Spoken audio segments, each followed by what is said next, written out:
the introductions.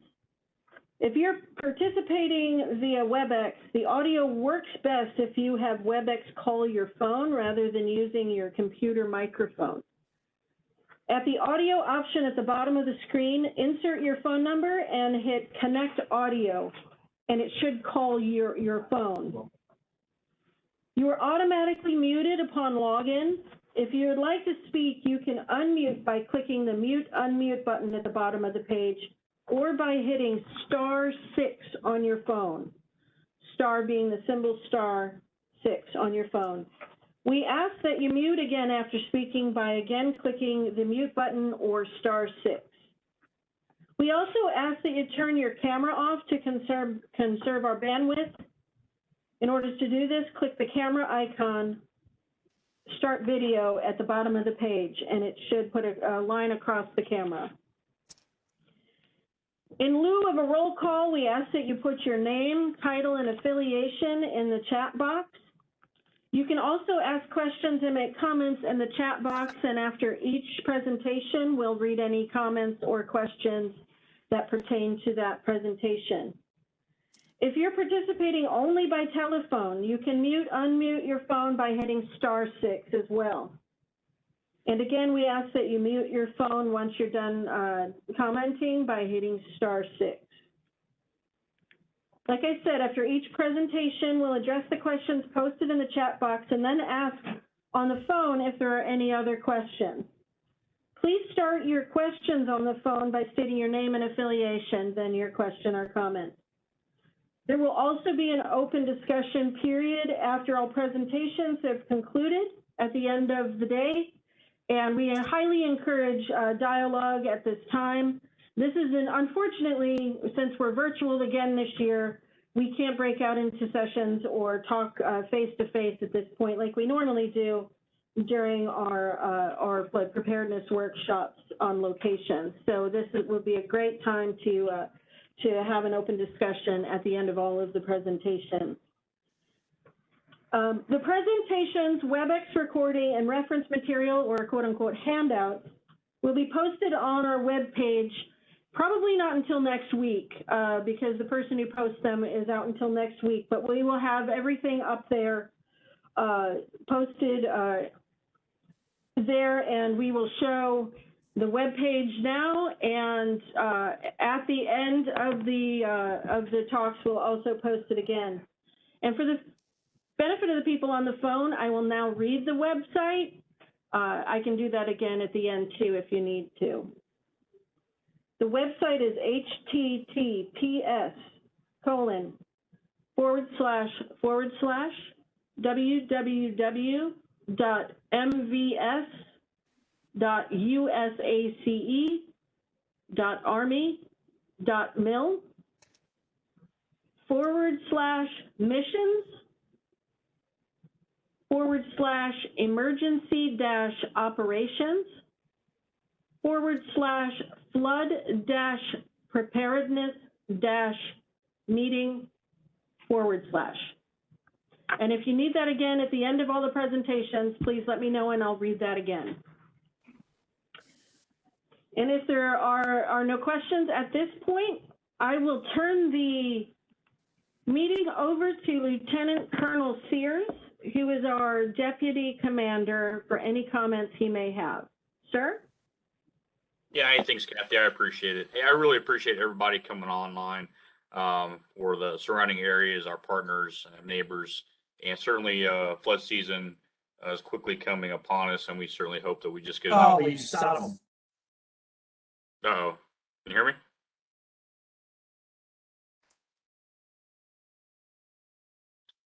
Okay, Kathy, are you still there?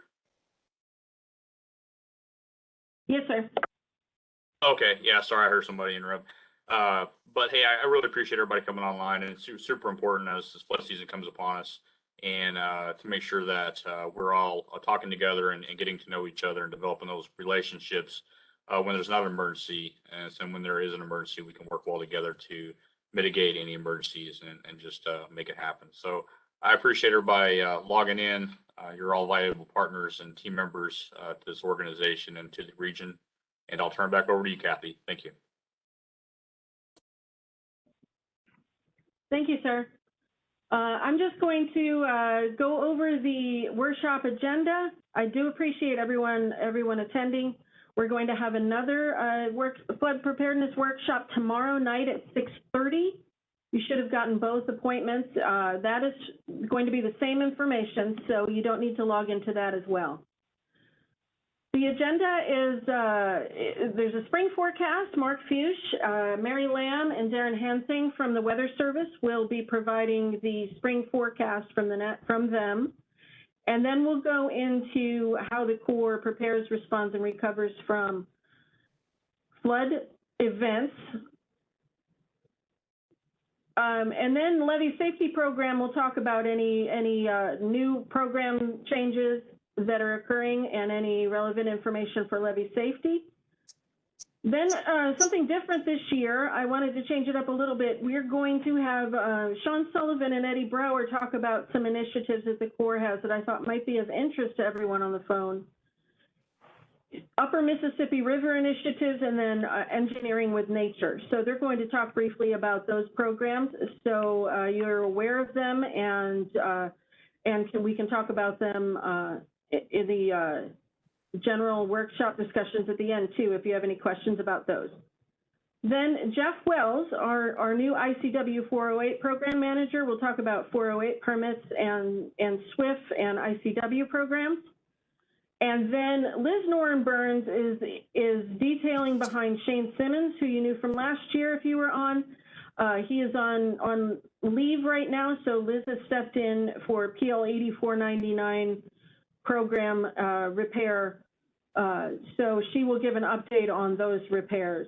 So unless there are any questions, I will continue with the agenda and introduce Mark Fusch from the Weather Service. Mark, do you want to take over? I will do that. Thank you very much, Kathy. Let me get my screen up and running here. And through the magic of WebEx, I think you should be getting it. Can you see my screen yet? Yes, sir. All righty. Thank you, and welcome everybody. Our 2022 spring flood outlook isn't looking too shabby right now, thanks to the drought we've had in the Great Plains and the upper Midwest over the winter, both from a hydrologic and a snow perspective. Bottom line up front, on the Mississippi River, what we're expecting in the St. Louis district is minor flooding likely between Hannibal and Alton, and again from Chester downstream of St. Louis, from Chester down through Cape Girardeau, but not likely upstream of Hannibal nor at St. Louis.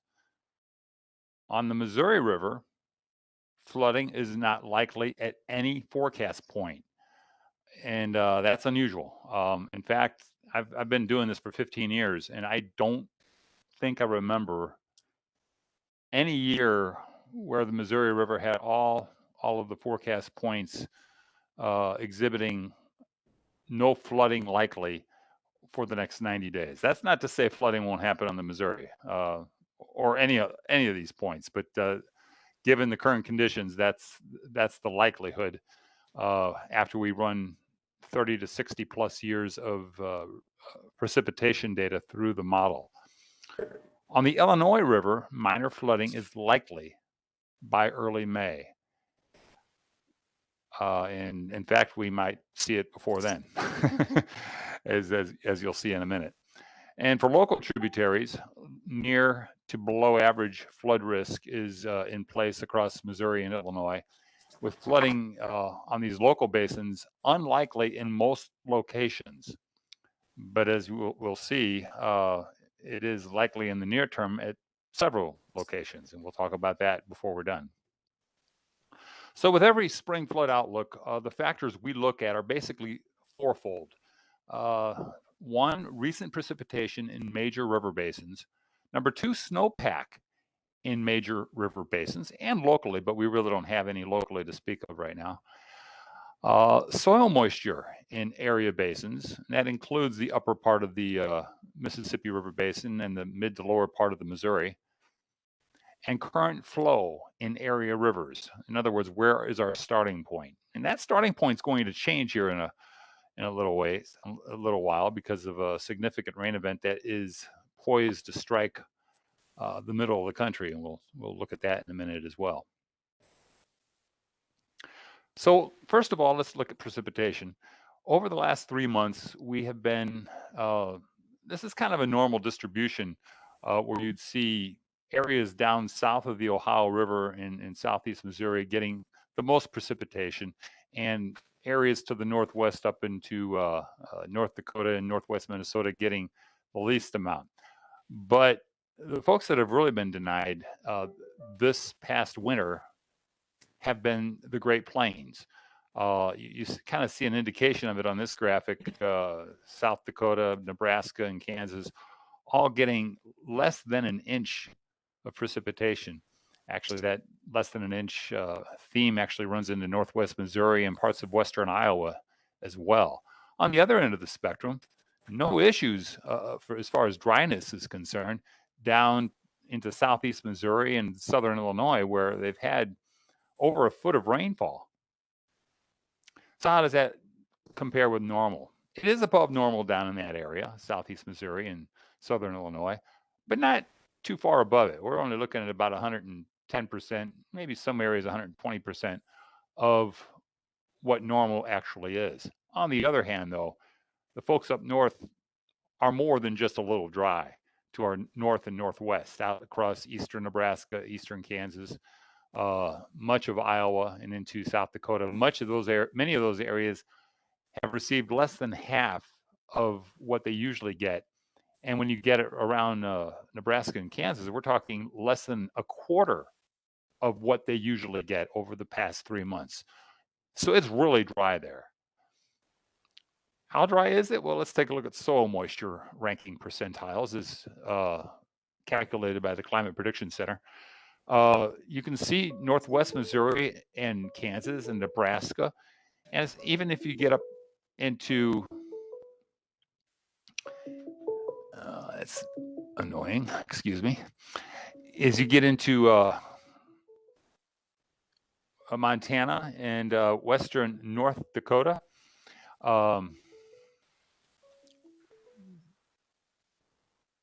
okay, never mind. Apologies if you guys could hear that that beeping, that annoying notification there. I'm not sure what it was. Anyway, very dry across Montana.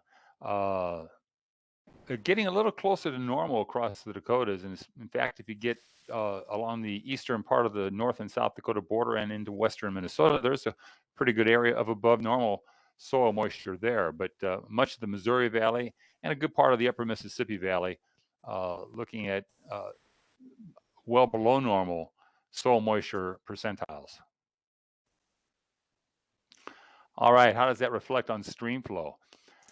Across Illinois, on the right side of your screen, really the stream flow is well above or near normal for this time of the year in most locations across central and southern Illinois.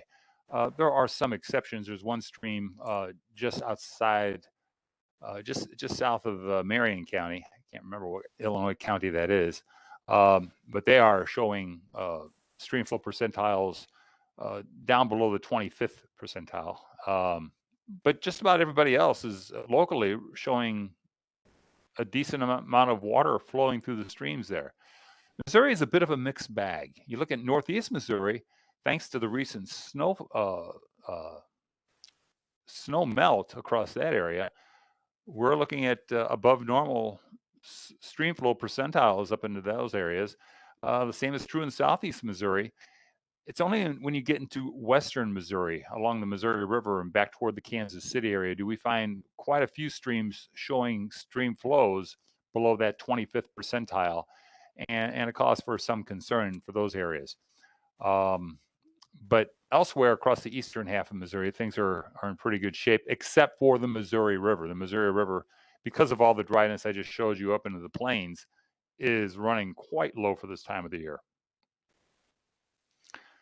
How low? Well, let's take a look at Herman. Herman over the past year has been mostly in the normal realm, but that normal realm is defined between the 25th and 75th percentile range. And lately, we've been much closer to that 25th percentile over the last 2 months at Herman. It's been quite dry there. Looking at the Illinois River at Valley City, on the other hand, we're looking at more normal-ish stream flows lately over the last 3 months or so, basically running in the middle of that normal realm. On the Mississippi River at St. Louis, we were getting low for a while there, but we never did drop below that 25th percentile, staying mostly above the 30th percentile, and currently we're pretty close to the 50th. So we're not too far off from what we normally see in mid-February. And finally, on the Mississippi River at Thames, a similar story as at St. Louis, but lately it has been closer to that 25th percentile, although most of the winter at Thebes has been generally normal for this time of the year, occasionally getting up above the 75th percentile.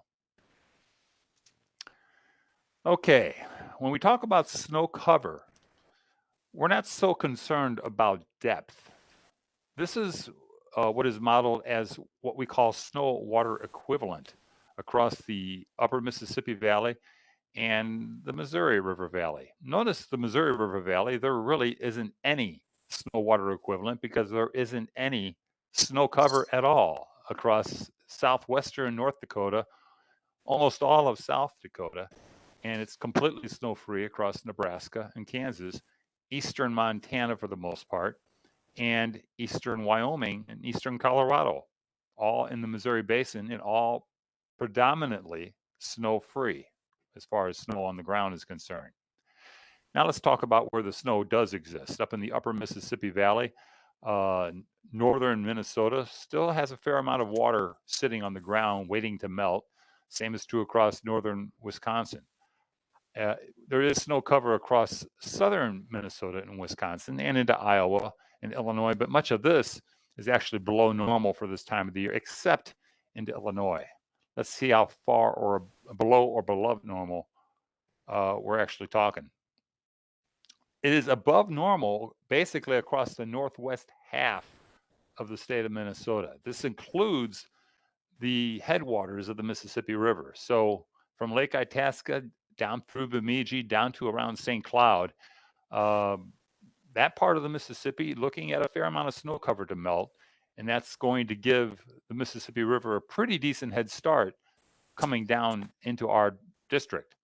However, if you look into southeastern Minnesota, most of Wisconsin, most of Iowa, most of northern Illinois, we're looking at below normal snow water equivalent on the ground as of a few days ago, 2 days ago. So even though it gets a good head start in northern Minnesota, by the time it gets out of Minnesota completely, we're looking at predominantly below normal inflow due to snow water equivalent once that begins to melt. All right, let's take a look at some of the outlooks from the Climate Prediction Center. First, we'll start with the 6 to 10 day outlook. This is actually from yesterday. Today's will come out probably in about an hour or two. For the Missouri, Illinois area, we are expecting the period from February 21st through the 25th to be above normal on temperature, but transitioning. You see below normal temperatures across northwest Missouri up into the plains states, and well below normal likely, or a high likelihood of below normal is a better way of putting it, into the intermountain regions of Wyoming, Idaho, and down into Arizona and Nevada and California. Precipitation, we have a very good chance of seeing above normal precipitation, above 70% across southeast Missouri, southern Illinois, into much of Indiana, northern Kentucky, and western Ohio. And this is all not in connection with what we are about to see. This is a separate system coming our way, and we're going to see more rain in addition to the 2+ inches the St. Louis area is expecting and into southern Illinois over the next couple of days. The 8 to 14 day temperature outlook does show a transition to below normal temperatures being the favored category. This would be the last week of February into the first day of March. And as far as precipitation, we stay in that above normal favored realm, which sometimes can lead to winter type precipitation. We'll have to keep an eye on that as we move forward. But the basic message I'm trying to get across here is that we are expecting above normal precipitation here, not just this week, but for the next couple of weeks. So it looks like a wet end to the month of February.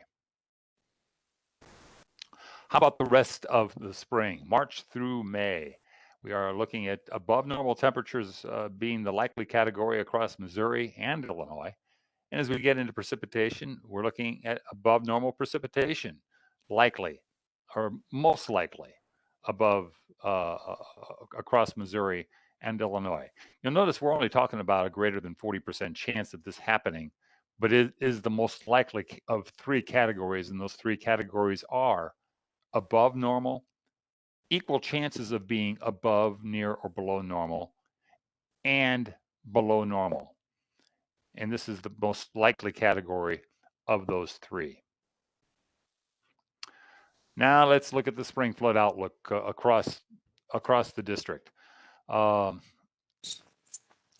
you see green dots, those are stream gauges where flooding is not likely over the next 3 months. That's not to say it won't happen, but given the current conditions of snow depth or snow content on the ground, soil moisture, stream flow as a starting point, and recent precipitation, it doesn't look like a particularly dreadful year as far as flooding is concerned for most tributaries. The places where you see yellow dots would be, for example, the Black River near Annapolis down in Reynolds County, the Merrimack River at Steelville, and the Moreau River at Jefferson City. These are places that normally flood every spring, but the flood probabilities are actually below the historical norms due to lower soil moisture content in those basins. Let's talk about the bigger rivers, the Missouri and the Mississippi and the Illinois and the Kaskaskia. First, the Missouri. You start back toward Boonville, where this red dot is here, and then down toward Jefferson City. Actually, that red dot is not Boonville. The orange dot is. But Jefferson City, Chamois, on down toward Herman, Washington, St. Charles, those are all green colored squares. And those green squares indicate a less than 50% chance of flooding across all of eastern Missouri for the Missouri River. And like I said at the beginning, that is an unusual situation, something I don't recall seeing in quite a while, if ever, in my past 15 years here. As far as the Mississippi is concerned, we are seeing a similar story, a below likely chance of flooding from Canton all the way down through Hannibal, but then Hannibal, Saverton, and Clarksville, Louisiana, on down toward Alton, we are looking at an above 50% chance of minor flooding. We're also expecting minor flooding or perhaps moderate flooding on the Illinois, as indicated by what's going on at Beardstown. Darren will talk about that in a couple of minutes. Flooding is likely on the Kaskaskia at Vandalia, and we'll see what happens down at the tailwater at Carlisle. You notice St. Louis is a green dot, so it's not likely for flooding there. A below average risk for flooding. Normally it does flood, or it's most likely to flood at St. Louis, but it doesn't happen every year, and this might be an off year for the St. Louis riverfront. but it is likely further downstream at Chester and downstream toward Cape Girardeau. And Mary will talk more about that in a moment. So let's get into the weeds for a moment. The Missouri River at Herman. We're looking at the blue curve on these graphs indicates what's the historical reality for these points. And the Missouri River, we use about 30 years worth or so of precipitation data to generate these statistics. So the history based on a 30-year period, a recent 30-year period, would show that flooding is likely at Herman about 80% of any 3-month period from from mid-February through mid-May. But for moderate flooding, it's less than 50% chance, about a 45% chance of moderate flooding there. The black curve indicates what would happen if we took today's soil moisture content, today's snowpack, today's stream flow, and ran those 30 years worth of precipitation data through the model. These are the statistics we'd come out with on the black curve. And you can see that black curve being to the right of the blue curve, which means the below normal likelihood of getting to any one of these levels. And that would include flood stage, moderate, and major, all below normal for the Missouri River at Herman. The most likely time for flooding for Herman, and this is true with history, but no one period is likely to see flooding at Herman. And that's true all along the Missouri and eastern Missouri anyway. But those probabilities do climb as we get into the month of May.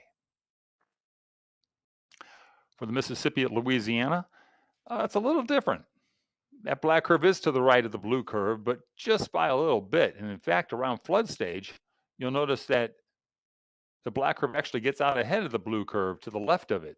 So it's a little more likely that we'll see a minor flood, probably about a 74% chance of flooding there versus the historical 68% or so. But overall, this looks like a normal year for flood risk on that part of the Mississippi River, pretty close to normal. And that's when the flooding is most likely at Louisiana. It looks like it's most likely toward the last 2 weeks of April. And here we are at St. Louis, black curve again to the right of the blue curve, indicating a below normal risk of flooding this year. In fact, it's below 50% at St. Louis, and the normal flood risk is about 59%. So we're running about 11% or so below the historical average. When we look at the week-by-week breakdown, the most likely time for flooding at St. Louis is going to come up toward the end of April and the early part of May. So we'll wait for that with bated breath. And finally, well, let's go to Darren and see what he has to say about the Illinois River at Beardstown. Yeah, as we look at the Illinois River, Beardstown can't get much closer to normal from this perspective, as you see right here, where those conditional simulations match up pretty well with the historical. As we look, especially in the minor flood probabilities, we do have a slight elevation, around 87% compared to a normal 80% likelihood for minor flooding throughout there. But you can see moderate flooding generally right around 60%, which is pretty normal. And it largely follows the normal track as we get into the upper categories as well. So not a whole lot that stands out from this. As we look at the next slide, looking at the week by week, we'll probably get a jump on flooding here in the next several days with these storm systems. But overall, flood probabilities remain fairly elevated throughout the period, as we can see here, with possibly a slight peak, as we're looking into mid-March, mid to late March, and then again, mid to late April, you'll kind of see a little bit of a pop of probabilities there. But overall, relatively elevated throughout the time period. So, we are definitely expecting minor flooding and most likely see some moderate flooding as well through the time period. Okay, and then we move on down into the Paducah area of responsibility, and Mary Lamb. Hi, good afternoon, everyone. So, I don't think you're going to see any big surprise down our way either. Looking at Southwest Illinois and the Big Muddy River at Murfreesboro, you can see that that black line is to the right of the blue line. So we have lesser chances, especially at lower flood stages. During a normal year, we might have a 70% chance of hitting flood stage, and this year maybe closer to 60, which isn't all that much. And like Darren alluded to, we do have some pretty heavy rains coming at us in the next couple of weeks, and it looks like our weather pattern is starting to change a little. If we look at that on a weekly basis over the next 90 days, you can see that our chances for flooding in Southwest Illinois do start increase, especially as you get into April and May, but it's still not showing anything outlandish. We have that less than 50% chance of it even hitting flood stage, but I think as we head into spring, and it's going to be driven by our heavy rains this spring. So I believe the next one is Cape Girardeau on the Mississippi. Our black line is firmly to the right of the blue line, so we do have lesser chances of flooding on the Mississippi down our way. Again, during a normal year, you have just below an 80% chance of it flooding. And this year, it may be just a little more than 60% chance of hitting flood stage. But in looking at it on a weekly basis, again, we do see those chances start ramping up as we head into mid to late April. And then one last one, I believe at Cairo. Again, this is on the Ohio River, but right there, our lines are pretty much in line with each other. Nothing out of the ordinary, no strong signal for above chances for flooding or below. And if we look at that on a weekly basis, normal chances for flooding are pretty good at Cairo. So, we do see us hitting minor flooding, pretty good chances of that through the spring months. And as we start heading into late March and April, and especially as we head toward May, we do start hitting better chances for moderate flooding. All right, thank you. And before I leave, I just wanted to pass along our most recent threat of flooding, which is going on right now.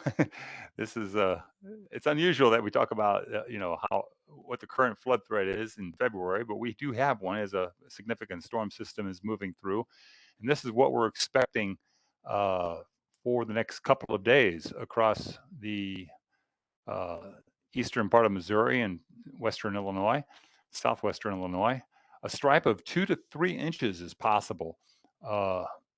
Basically from near Steelville, Missouri, on through the St. Louis metropolitan area and on up to around Troy or so, and up into Illinois, including Carlinville, Springfield, and Decatur, and lesser amounts on either side of that stripe. But to the north of that stripe, we're actually expecting significant wintertime precipitation in terms of sleet and snow. But as far as flooding concerns are concerned, this precipitation is going to produce, if it comes true, as we're expecting it to. These are our current river forecast at select locations. First of all, the Kaskaskia River at Vandalia.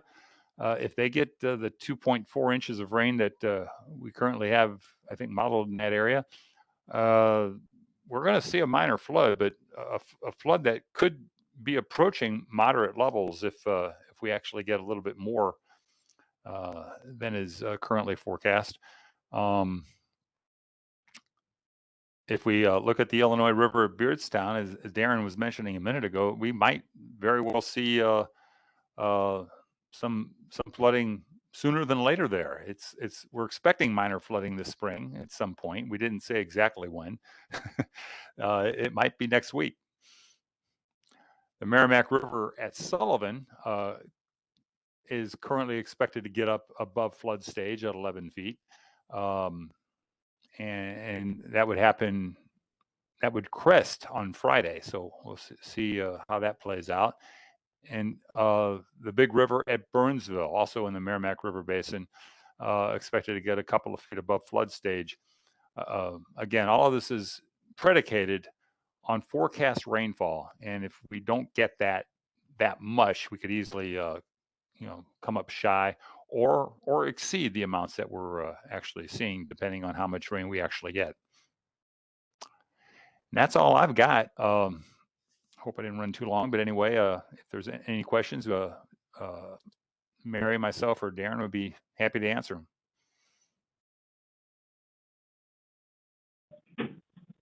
If there are any questions for the National Weather Service folks, you can either put them in the chat or unmute your phone at the bottom of the screen, or by using *6.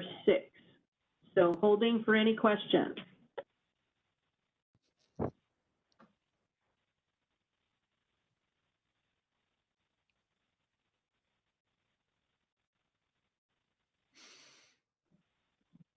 We'll have another opportunity for questions at the end of everybody's presentation too, in the open discussion time period.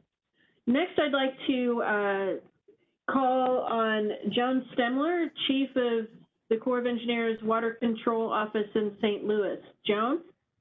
Good afternoon, Kathy. Thank you. Yeah, like Kathy mentioned, I'm Chief of Water Control. We operate our 5 reservoirs and our locks and dams on the main stem, Mississippi. And the rain that Mark mentioned, as far as the main stem Mississippi River goes, will be welcomed as long as it's nothing crazy to get us out of these low water conditions. We've been fighting this winter with navigation, to maintain navigation. So anyway, our reservoirs are in good shape. With the drier winter, we've been able to evacuate the majority of our flood control storage. So we have that free for the spring. And the rains that we do get, until we get crops in the field, we'll be aggressive to get rid of it to protect, for later this late spring and summer when the crops go in. So on the with Kathy's opening slide, it does have our number for the Water Control Office. If you ever hear any rumors or have any questions about our operations and what our releases might be, or how full we are, or whatever the case may be, please give us a call, and we will explain to you what we're doing, why we're doing it, and we welcome those calls. And that's about all I have, Kathy. Thank you, Joan. Any questions for Joan?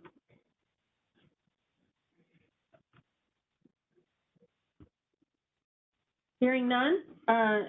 Next, I will talk about how the Corps of Engineers works with you on. Oh, I'm sorry. I'd like to take it out to any local, state, or regional emergency managers. Sorry, I almost forgot to call on you guys. Anybody from IEMA like to say a few words?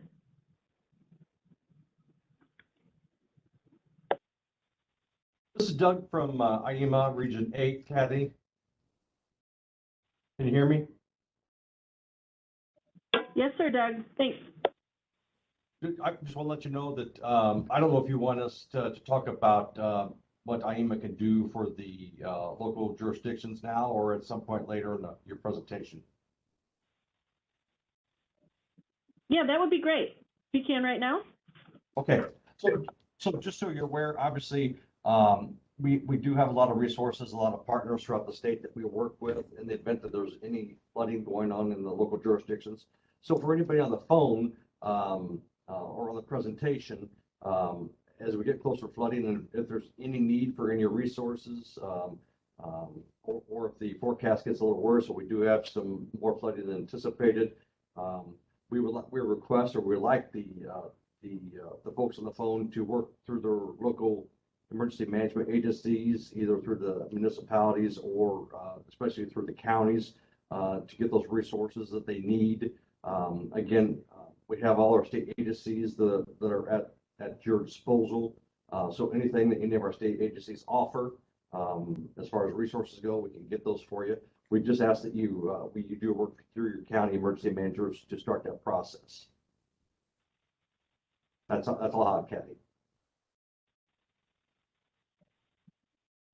Is there anybody else from IEMA who'd like to speak?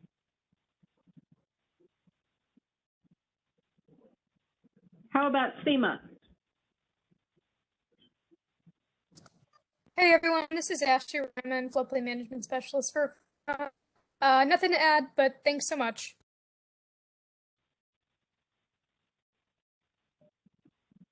Thank you. Anybody else from SEMA? Or county, any county EMA? Hi, this is Sarah Russell, the Commissioner for the City of St. Louis. I don't have anything to add, but just a note that I have taken over for Gary Chrisman last year and will be your contact for the City of St. Louis. Thank you very much. All right, well, I'll move on to now to what how the Corps works with everyone on flood response and recovery.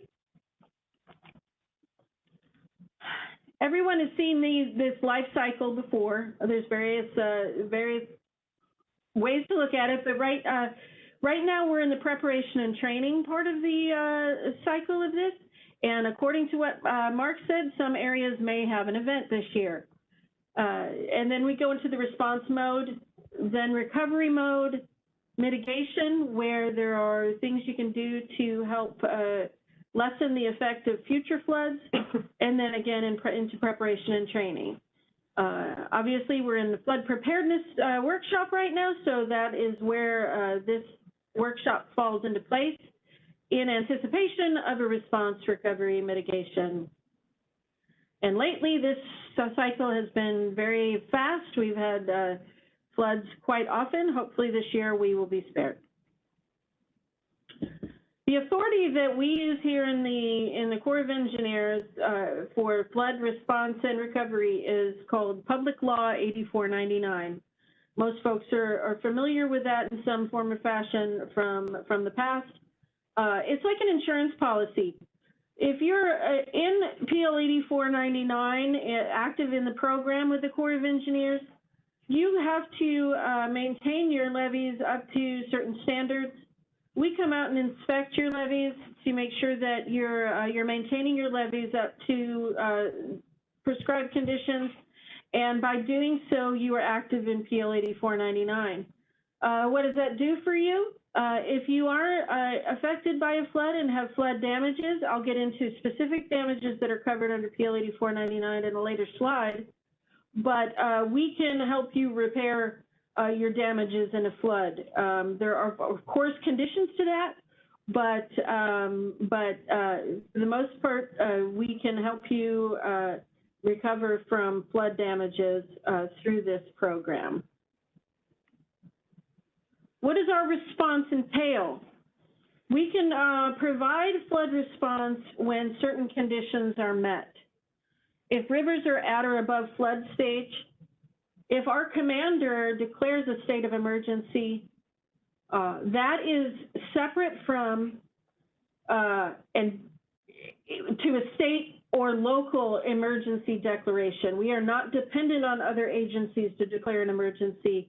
We can declare an emergency. Our commander can declare an emergency separately from other agencies or entities. Importantly, and Doug touched on this, local resources have to be fully employed. We are not the first line flood fighters. We support the state and local efforts in their flood fighting. So everything, the state and the local and the county have to be engaged in flood fighting, and then we can get engaged should the state request our assistance. What does our assistance entail? We have technical and direct assistance. Again, requested up through the state to the Corps of Engineers. We have technical assistance. That consists of providing advice, expertise to support the state and local efforts so we can find a solution together to address the flooding that's going on or to mitigate for potential damages of that flooding. That is what the Corps is here for, technical assistance. Again, we are not the first line flood fighters. We are not out there to throw sandbags for you. We are out there to work with you to address the flooding and what damages may occur.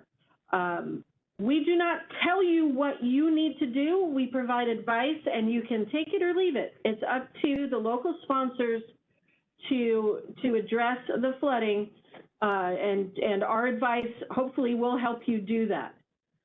We also have liaison officers during flooding at the appropriate EOCs, either in Springfield or Jefferson City, and that allows us to get information out of the field from our flood fight teams up to the state very quickly, and then back to the Corps and back on down. So the liaison officers, or LNOs, are at the state to facilitate our assistance to you in flood fighting and to provide information to the state on what's going on the ground as well. We also are not responsible for telling you to evacuate your areas. That is the local responsibility. But we can provide information that will inform that, that decision, but we are not there to tell you to evacuate. Now, Jennifer Molman of this office is going to talk about direct assistance. She is the National Emergency Program Manager, and she is the person you will contact if you need sandbags or equipment or anything like that during an event. Jen? Hi, like Kathy said, I'm Jennifer Molman. One of my tasks during a flood fight will be issuing equipment to you if there's need. As we've discussed, you're going to go through your local and state EMAs in order to get that. If they're not able to provide it, then we will certainly help you out with that. We have a variety of supplies and equipment that we're able to loan out to you. This includes chrysopholy pumps, sandbags, polyethylene sheeting, and we have 2 sandbag machines. One is manual, and we now have an automatic machine, which we can loan out. On the chrysopholy pumps, please know that they are not self-ran, so that is something that you'll need to be aware of. And what we do is you'll need to come out to what we call our RUL, or our warehouse, where we keep that to be able to pick it up. And you'll need to, if it's something such as a pump, then at the end of the flood, you'll need to be able to bring that back as well. We don't replenish your supply at the end of a flood. This is, again, just for emergency need. And equipment will need to be returned 60 days after the end of the event. Go ahead, Kathy. Another way we can assist you directly is through contingency contracting. That's a fancy term for us to be able to contract with somebody to get you rock or other materials that you will need to fight a flood. The most recent examples have been an emergency, addressing an emergency at Nutwood Levee. It was something that we had to do because the river was coming up. There was a breach. There were issues with flooded highways. So we used our contingency contracting in order to address that. However, there are limitations to contingency contracting. It is only used when the local and state and other agencies cannot meet your needs. So if you've gone through the local EMA and the state EMA and they cannot help you address the flooding with things such as rock or other contractual obligations, then we could use contingency contracting.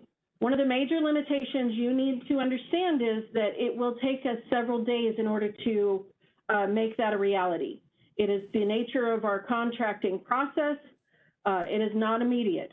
So if you can get what you need through the state or local, I highly encourage that to happen. If it's something that you know is going to be coming in the future and the state and local entities cannot get that for you, that's when we would come into play.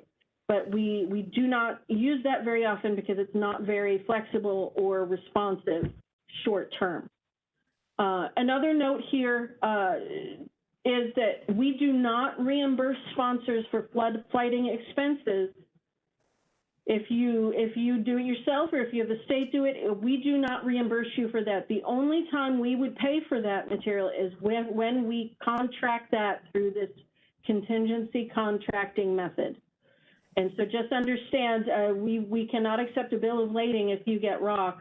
If we say, hey, you might want to put rock on this, you do that, you will have to pay for that, or another agency will have to pay for that. The Corps does not do that. We are giving advice again, not directing you to do anything or authorizing us to pay for it unless we go through this contingency contracting method. Our response, flood response, is temporary in an emergency. For federally, our response is also 100% federally funded. We are not going to charge you for our teams being out there assisting you. Any removal or upgrade of your emergency measures, sandbags, rock, et cetera, is a local responsibility. We do not assist you with that. And a special note, a deliberate levee cut. If you decide that you need to open up your levee for whatever reason, you need to contact the EOC and talk to us about it. So number one, we're aware of it because it does affect downstream forecasts. So our water control will want to know if you are going to intentionally breach your levee so they can adjust their forecast downstream. Very often we learn of a breach through our water control gauges. They come over and say, hey, the gauges have dropped below Meridosha, there must be a breach there. So it's important that water control understands you're going to do that. But in addition, we need to understand that and talk to you about it. So we're aware that if we concur that that might be a way to go, that it can get paid for to get repaired in the future. If we don't know about it and we don't concur that that is the way to go, then we might not be able to justify repair of that intentional levee breach. So it's important to communicate with the EOC prior to doing that. Very quick process. We just want to know about it so those things can be checked off, and so we understand what's happening on the ground. What's our post-flood process? It's a lot of steps, and I'm not going to go into them all. But the most important part of this is the second box.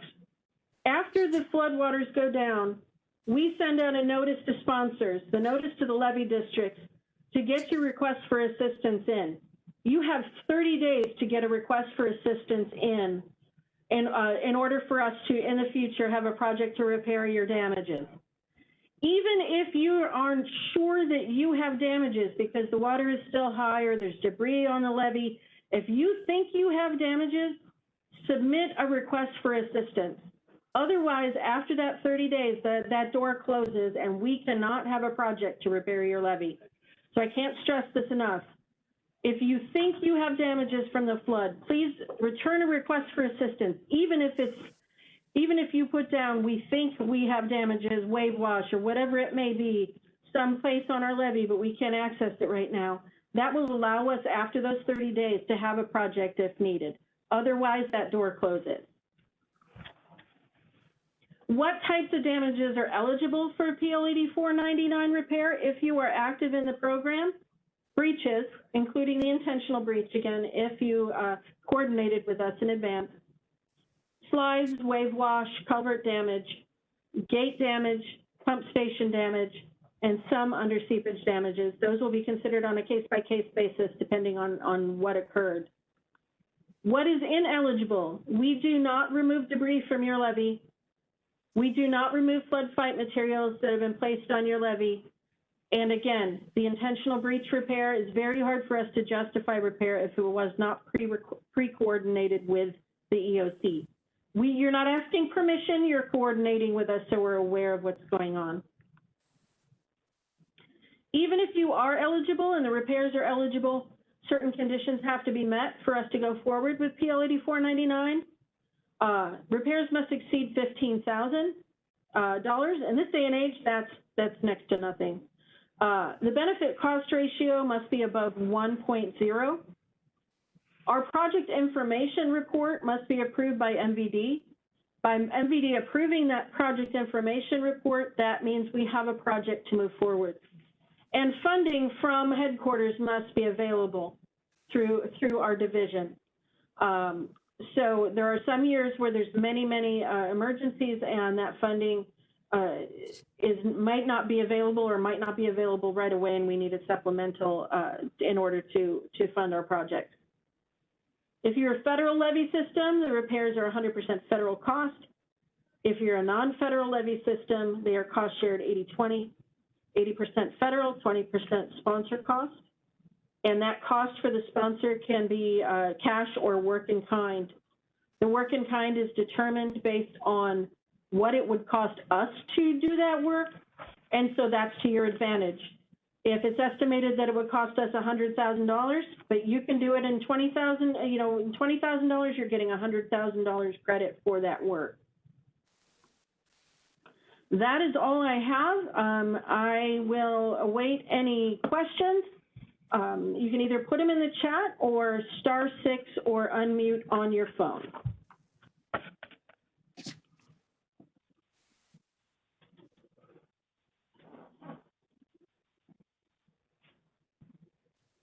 All right, hearing none. Next we'll hear from Amanda Goltz, our Levee Safety Program Manager. Good afternoon, this is Amanda Goltz, the Acting Levee Safety Program Manager. This afternoon, I'd like to briefly touch on activities that we currently have going on this year, as well as take a look at activities in the upcoming years. Some things that likely most of you have already seen is that there were updates to the EC policy. It was released in April 22, 2021, so shortly after this flood prepared meeting last year. Two of those major changes is that there is no longer an overall system and segment rating, and our periodic inspections are now called formal inspections. Those will still be done a minimum of every 5 years. And our routine inspections for federal levees are now called site visits. The site visits allow more flexibility and will be coordinated with the sponsor and will vary between each system. The idea is to not make them as detailed and allow that flexibility. Our formal inspections that we have planned for this year, you guys can see on the screen. 3 of them, the field inspection has already been complete, and we're now working on the reports here in the office. 1 is scheduled for late spring, and 1, the mechanical structural electrical team there at the top at McGee has already gone out in the field, but the embankment inspection is still to be scheduled. The federal site visits planned for this year, you can also now see on the screen. 2 of those have been complete, and the memorandum is now being reviewed and will be returned to those systems as those are complete. Here on the screen are the non-federals planned for this year. So these are still called routine inspections. These will still be done on the same frequency as previously done, which is every 2 to 3 years. And those still look the same as before. And again, those are still called routine inspections, but those are for the non-federal systems. And 6 of those have been complete to date so far this year. Risk assessments, the Cape Girardeau risk assessment was just complete in December of 2021, and the Boy-Burrell risk assessment is currently pending completion. And you can see on the screen there are 4 that are currently or will be updated this calendar year. Now we'll jump into risk communication. Some ongoing risk communication that started last year are with the Big 5 and Grand Tower Dagonia levee systems, as well as the City of St. Louis and Wood River. The goal with our risk communication is just to provide the public with the information that they need to know that they live behind the levee systems and to get them involved. We are currently also working with the Levee Safety Center. We're piloting a co-storytelling with the title Love Your Levee. And again, the idea is just to get the communities involved and so the people understand the risks of living behind the levee and also those benefits. At this time, I'm going to turn it over to Caitlin, who's one of our risk communication specialists, to talk about a new levee-sponsored newsletter. Thanks, Amanda. So this is for the levee sponsors. It's a new initiative that we are pretty excited about. This will be a biannual newsletter for levee sponsors in the St. Louis district. So this idea is coming from the engineers that are out visiting you guys in the field. There's an acknowledgement that you guys have a lot of historical knowledge, success stories, and just really good ideas that are worth sharing within this sponsor community. This spring, levee sponsors are going to be getting this via whatever contact information we have on file for you. You can choose to opt out or opt in at any time. This is not meant to be mandatory guidance that you have to follow. This is truly to be a resource for you. So you might be contacted to ask to participate in it. And by all means, if anybody has an idea or something that they would like to be featured, please contact either Ashley or Brooke to have it put in there. Thanks, Caitlin. Next, we'll take a quick look at the upcoming 2 years for inspections and assessments. Again, you can see on the charts the planned formal inspections, site visits, and screening assessments for the federal levees. There's 5 formal inspections, 2 risk assessments, and 12 site visits planned for the year of 23. 2 formal inspections, 4 risk assessments, and 9 site visits planned for the year of 24. Similarly, here's the charts for the non-federal. These are our routine inspections that are planned for 23 and 24. There are 9 that are planned currently for 23 and 14 that are planned for 24.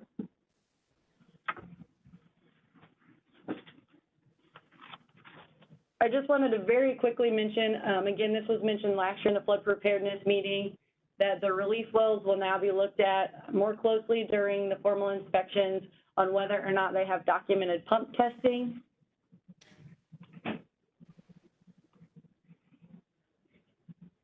The reason for that is under seepage is a risk driver for a lot of our systems.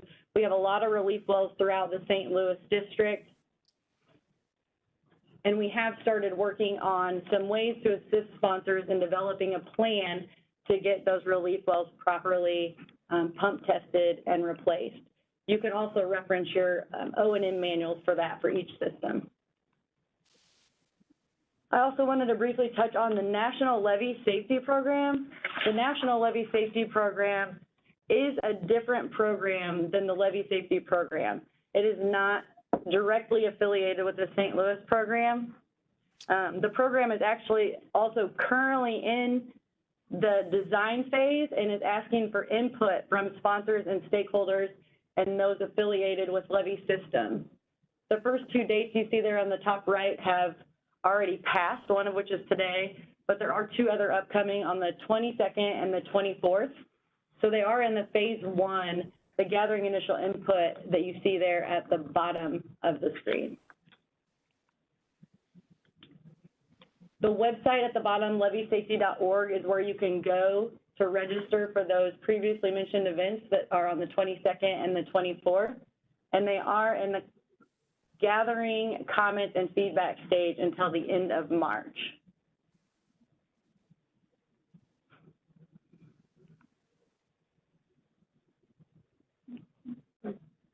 One other thing to mention quickly is that, again, I stated that I was acting Levee Safety Program Manager. That is until the end of May. And then Jeremy Eck will be joining you again as a Levee Safety Program Manager to finish out the calendar year. If you guys have any questions at all, my contact information is up on the screen. And for those of you that I guess are on the phone only, it is my USAFE email, amanda.n.ewm Goltz, GOLTZ, usace.army.mil. Thank you. And if anyone has any questions, as Kathy stated before, you can put them in the chat or unmute with *6.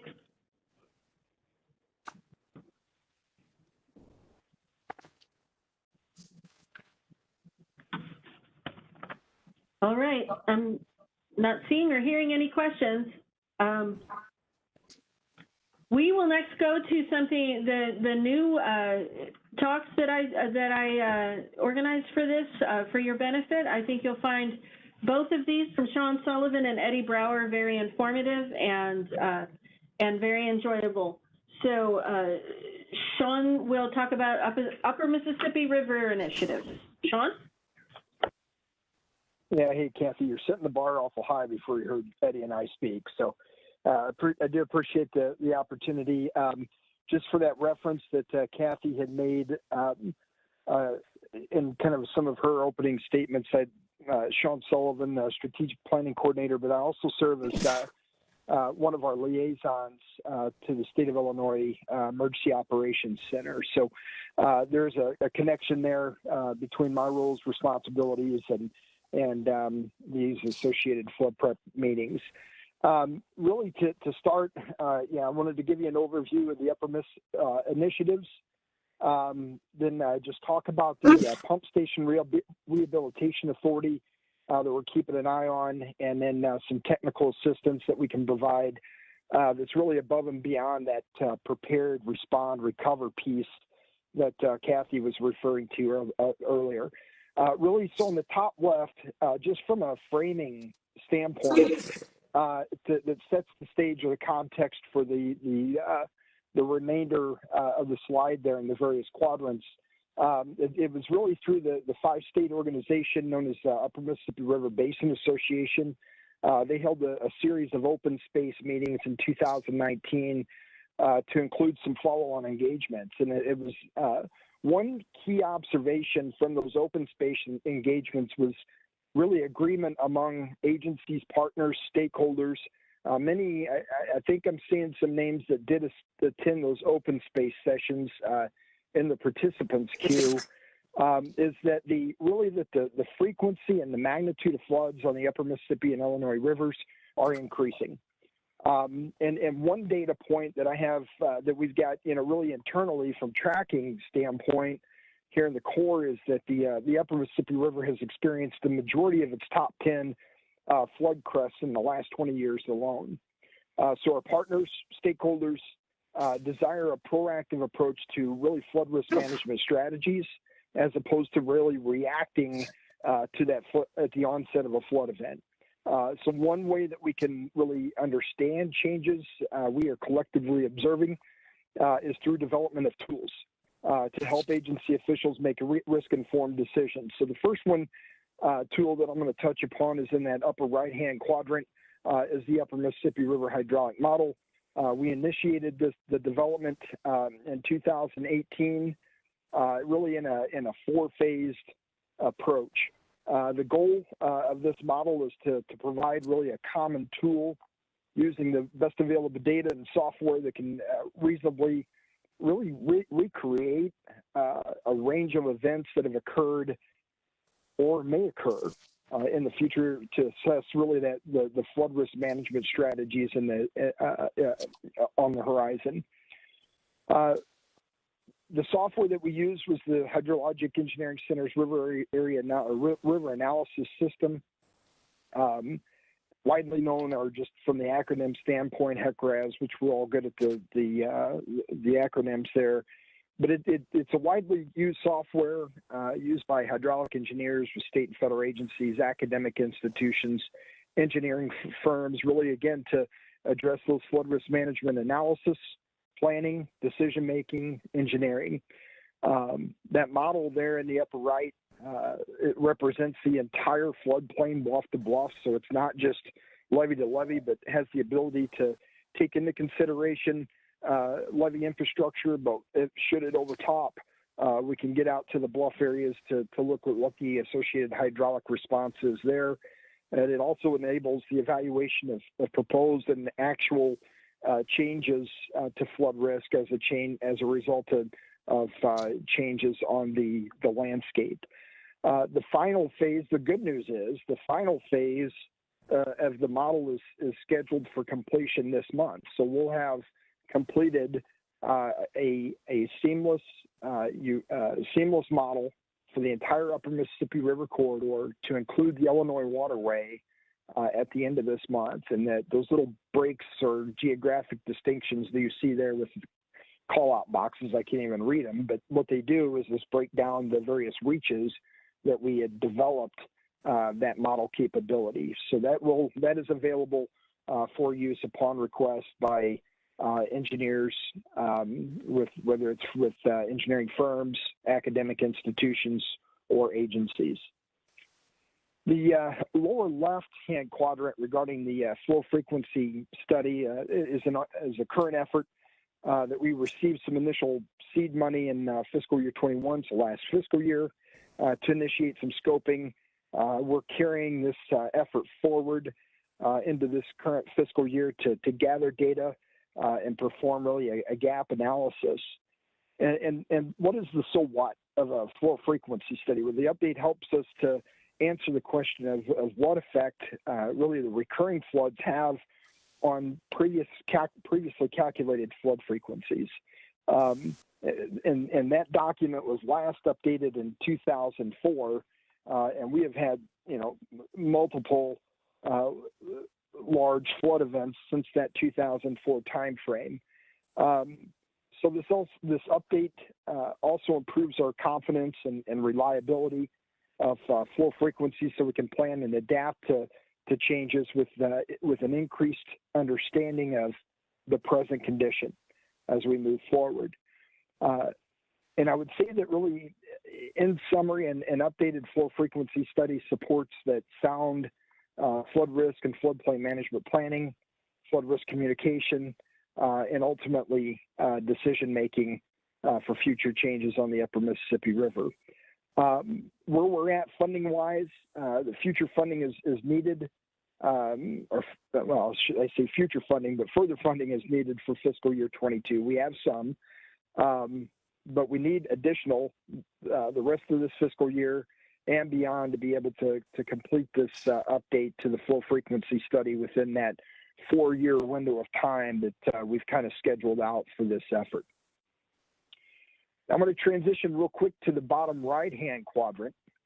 I am stepping out of the realm of tools and now shifting to a geographic reach of the Upper Mississippi River, being basically the map there that you can see is a reach of the Mississippi River that extends from just south of St. Louis down to about the Ohio River confluence. So that's kind of the geographic reach that you're seeing on your computer screen, roughly about 157 river miles there. So the so what of this is it's entitled the Southwest Illinois Levee Systems.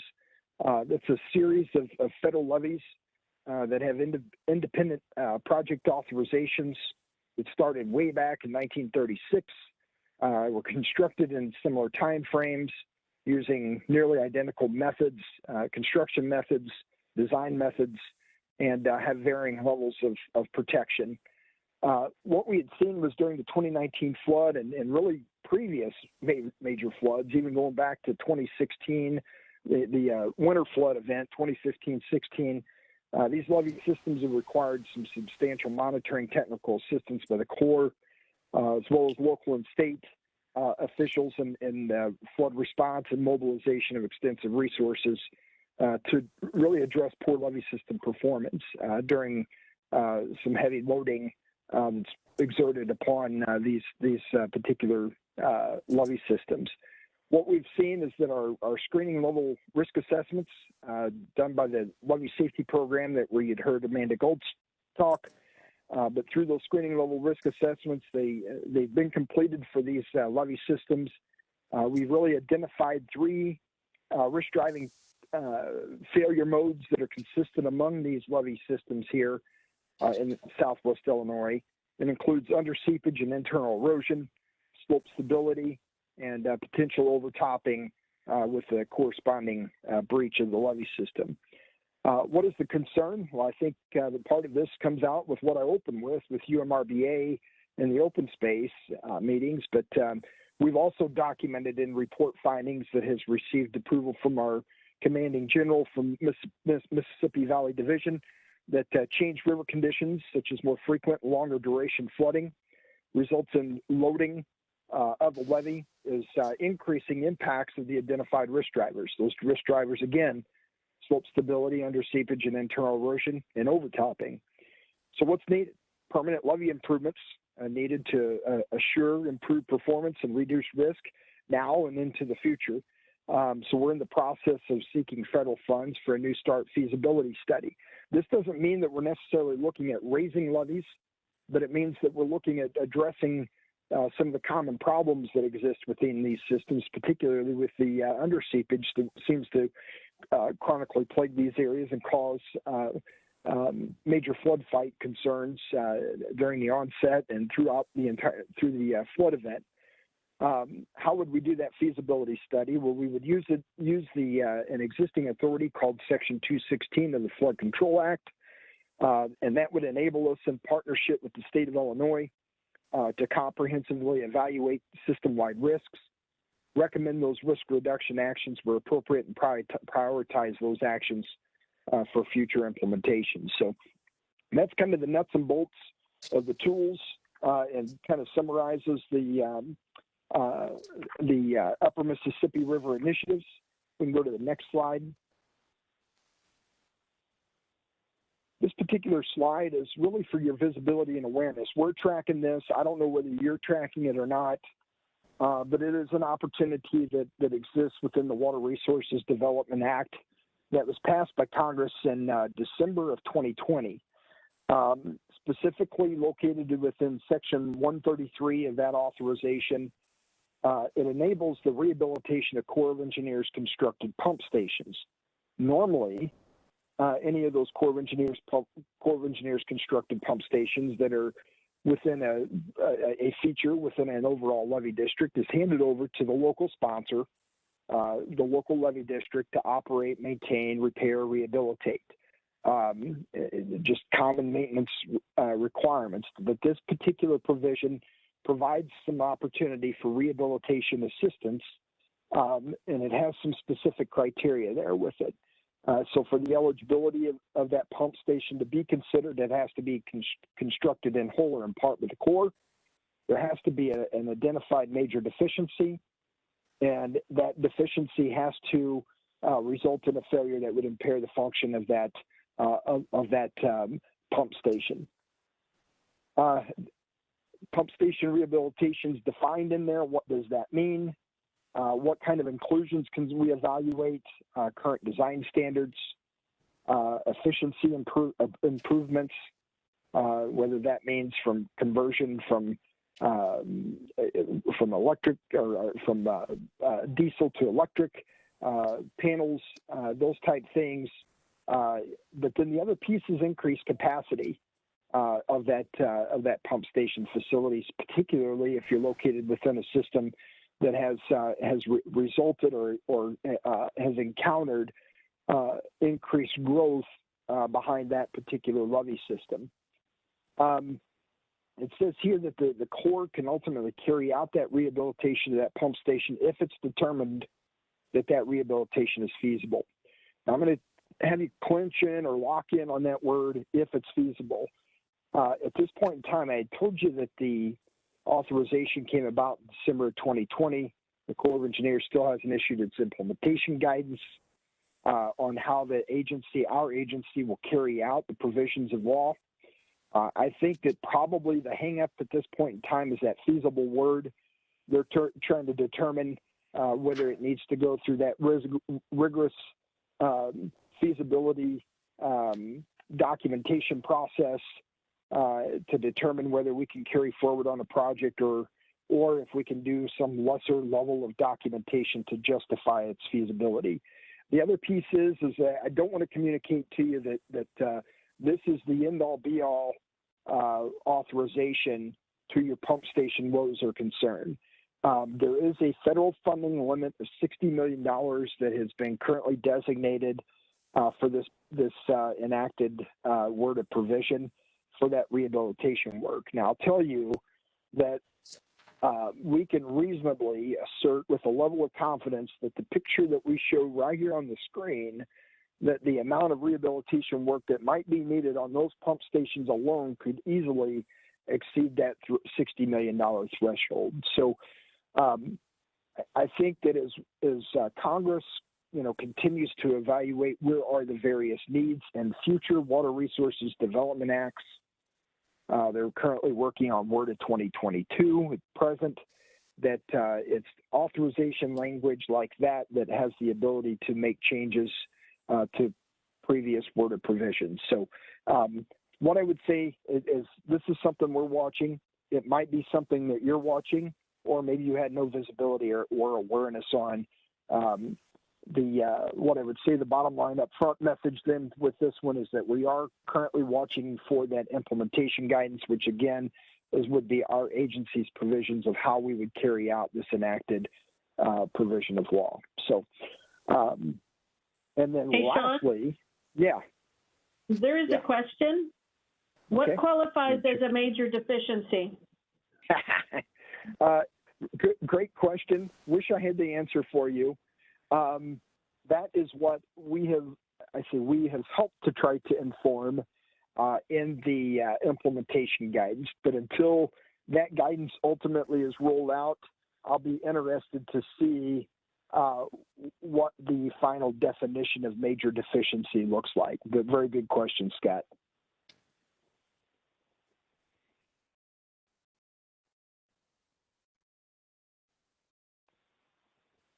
Okay, we can move to the next slide unless there's any more questions on pump station rehab.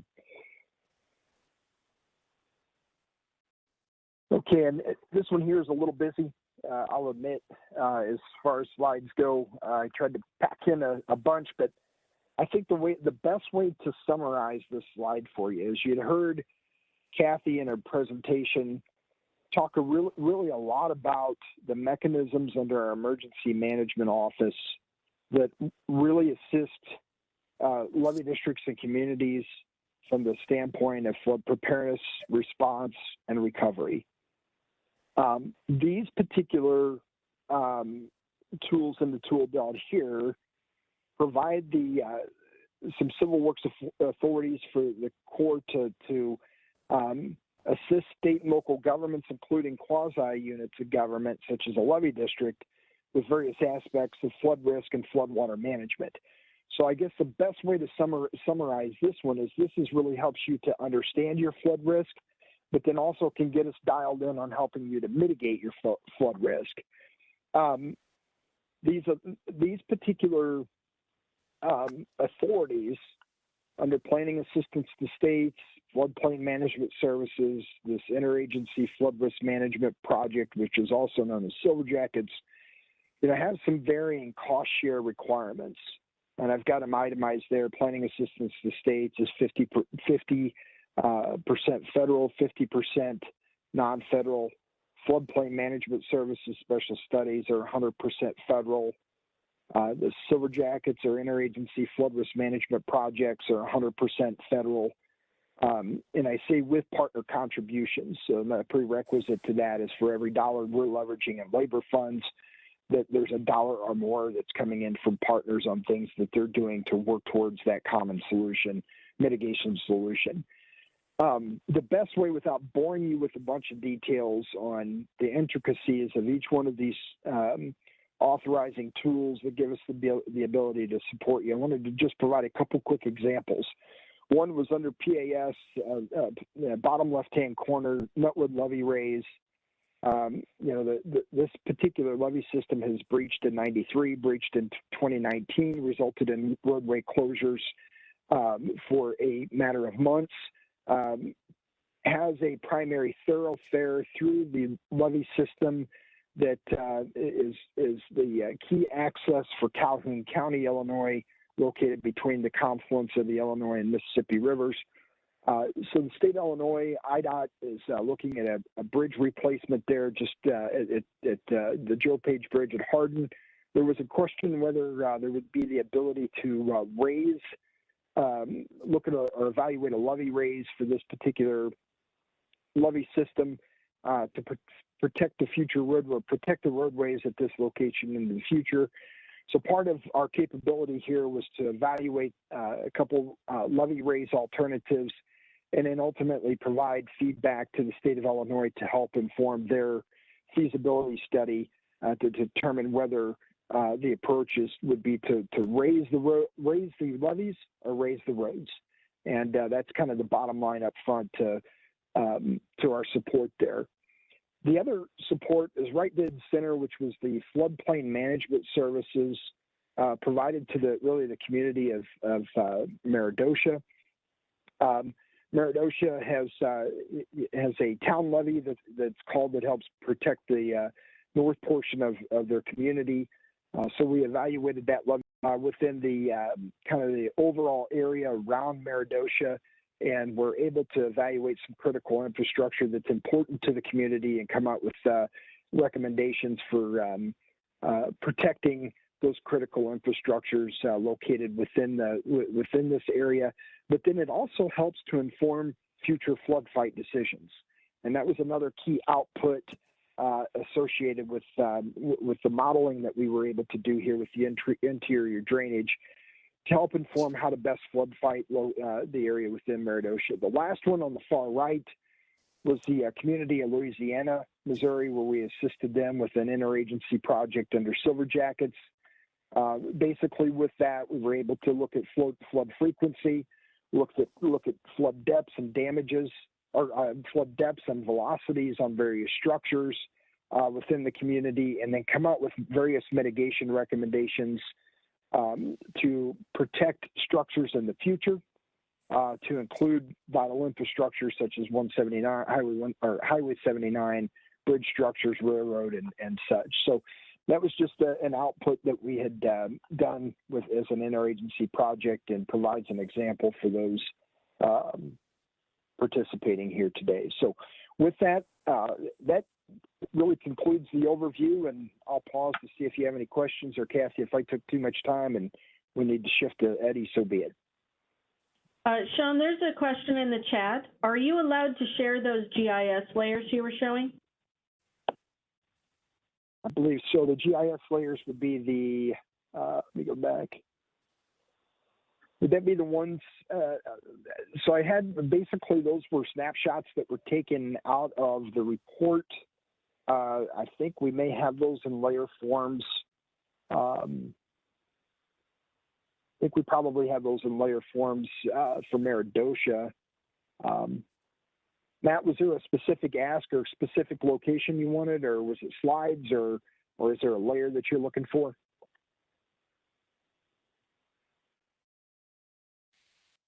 Oh, okay, just a generic ask. You know, we can share layers. Some of the information that we have is going to be specific to a project or a product that we had put forward. But there are specific map layers. If I think if you're located in Boone County, if I'm reading that right, you know, that we have flood hazard areas that are identified associated with velocities and depth grids and those type things that we could provide it. I think you may be located in Kansas City district, but you know, we can circle back with you on that, Matt.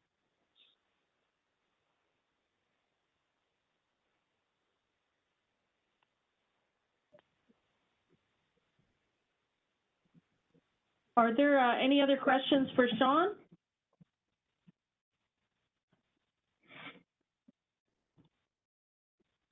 Okay, we'll move on to Eddie Brower with Engineering with Nature. Eddie? Hi, so my name is Eddie Brower. I'm a hydraulic engineer here with the St. Louis District, and I am also a riverine practice lead for the Engineering with Nature initiative that I'm going to be talking about here. If you go to the next slide. So what is EWN? So EWN is an initiative here within USACE where we're looking to help get some of the projects that we're working on, we're trying to inform and we're trying to promote projects that give us multiple benefits. You know, triple win goals, what is described on this slide, and achieve those through collaboration. So we're trying to find projects that give us social benefits, economic benefits, environmental benefits, as opposed to just strictly navigation benefits, for example. If you want to go to the next slide. So here's a kind of a quick overview on kind of where we came from and where we're going.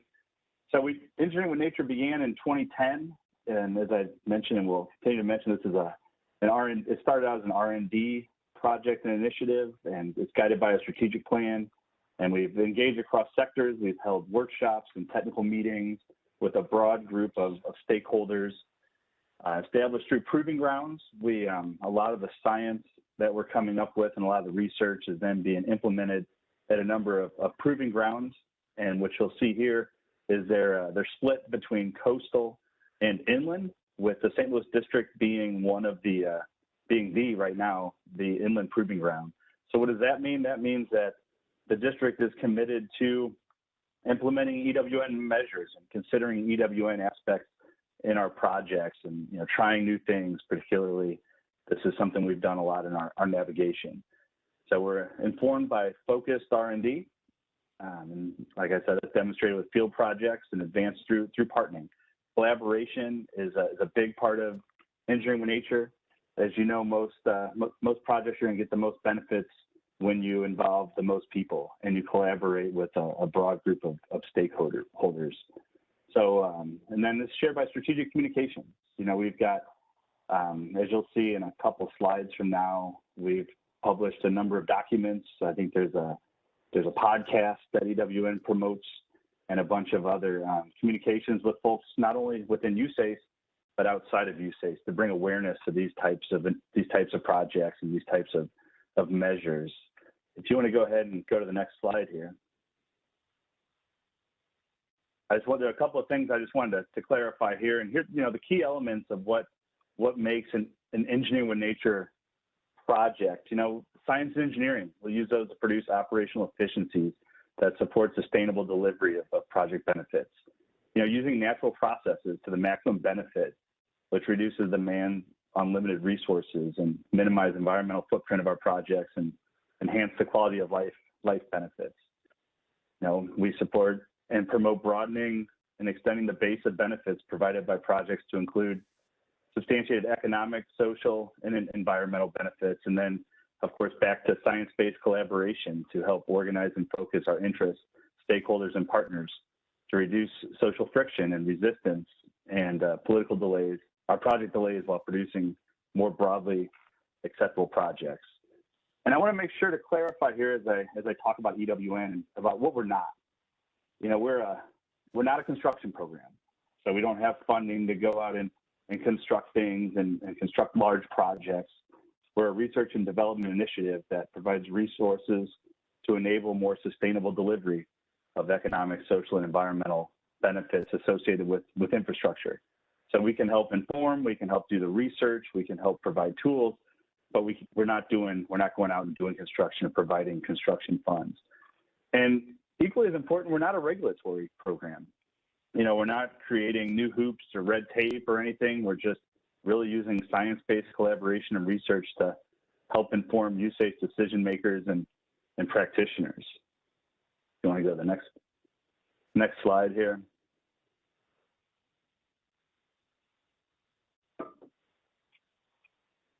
So as I've talked about, research and development, we support a lot of research that helps further the key elements of the EWN initiative that I talked about in the previous slide. We're informing the USACE business line managers on research priorities. Where do we want to go as an agency? A lot of that's coming out of a lot of the research that's coming from this initiative. We've got a network for Engineering with Nature, the Ewn. It's an active community of interdisciplinary research practitioners and educators. So this is a number of universities out there and other folks. We've got relationships with University of Georgia, Oklahoma is another one, Arizona State, and Florida State that we're working with, and that gives us access to very broad collection of backgrounds and expertise to include things like, research on legal aspects of something or economic aspects, in addition to, engineering and environmental. One of the big things we're doing is developing tools to help practitioners design, evaluate, and implement projects that include EWN principles for both within USACE and NGOs.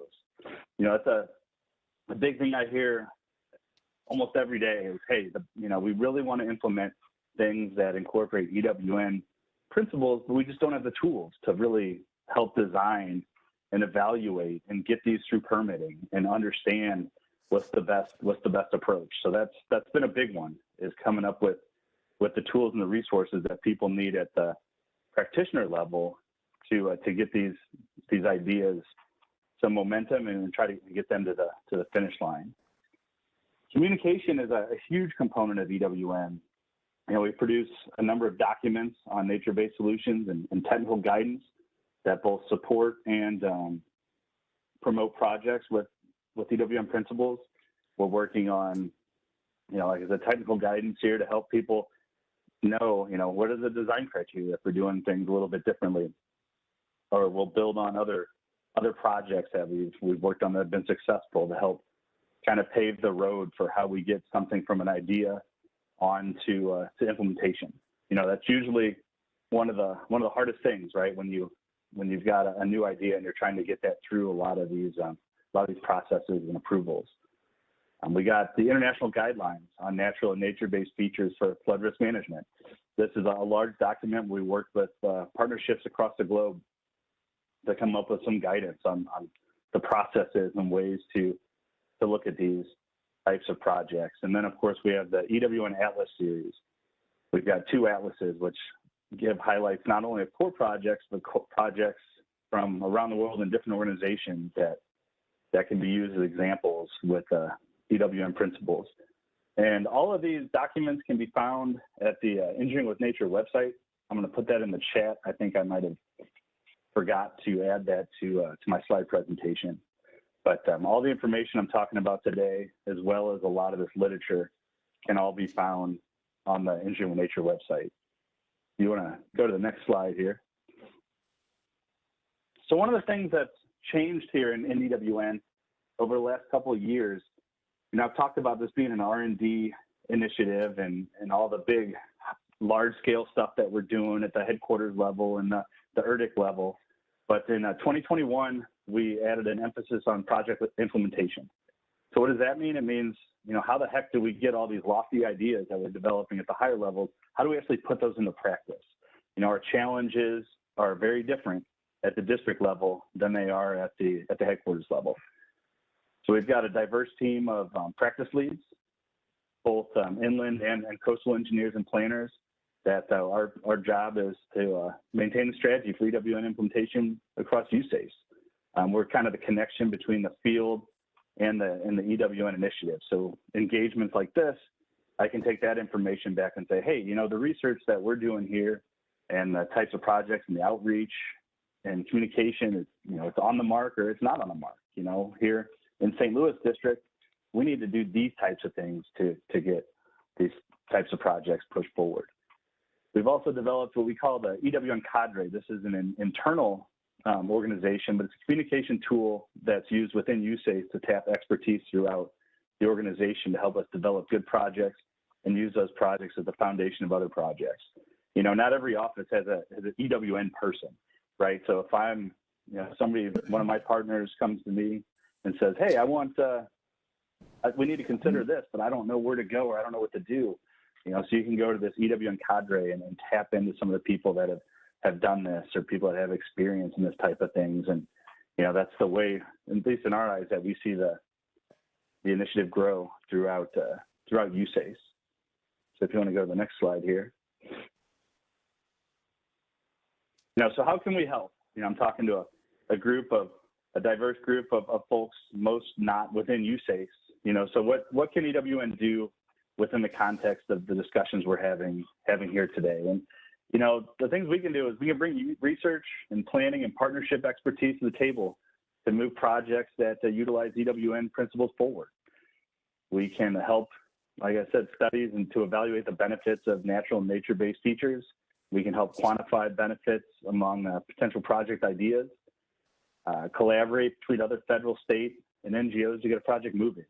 You know, as we all know, that's one of the big hurdles in these types of things is how do we get that framework put together before we have a catastrophe, and then we can at least have a head start on something like that if we're wanting to do kind of something different from the way we've done them in the past.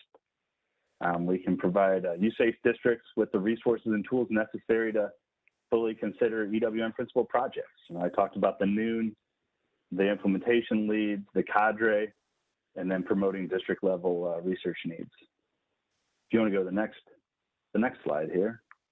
So here's some examples of projects using EWM principles. This was very strategically worded. These are not EWM projects, but they're good examples of projects out there. One thing I do want to note is, you know, a lot of these focus on flood risk and levees, but we also look at a lot of other broader issues. Beneficial use is a big one that we do. How do we promote, you know, natural nature-based features for bank protection and navigation? But I'm not going to talk about that here due to time. But you know, here's an example of the slide that I stole from someone else here. But you know, in the Upper Mississippi, we got 2,200 miles of levees.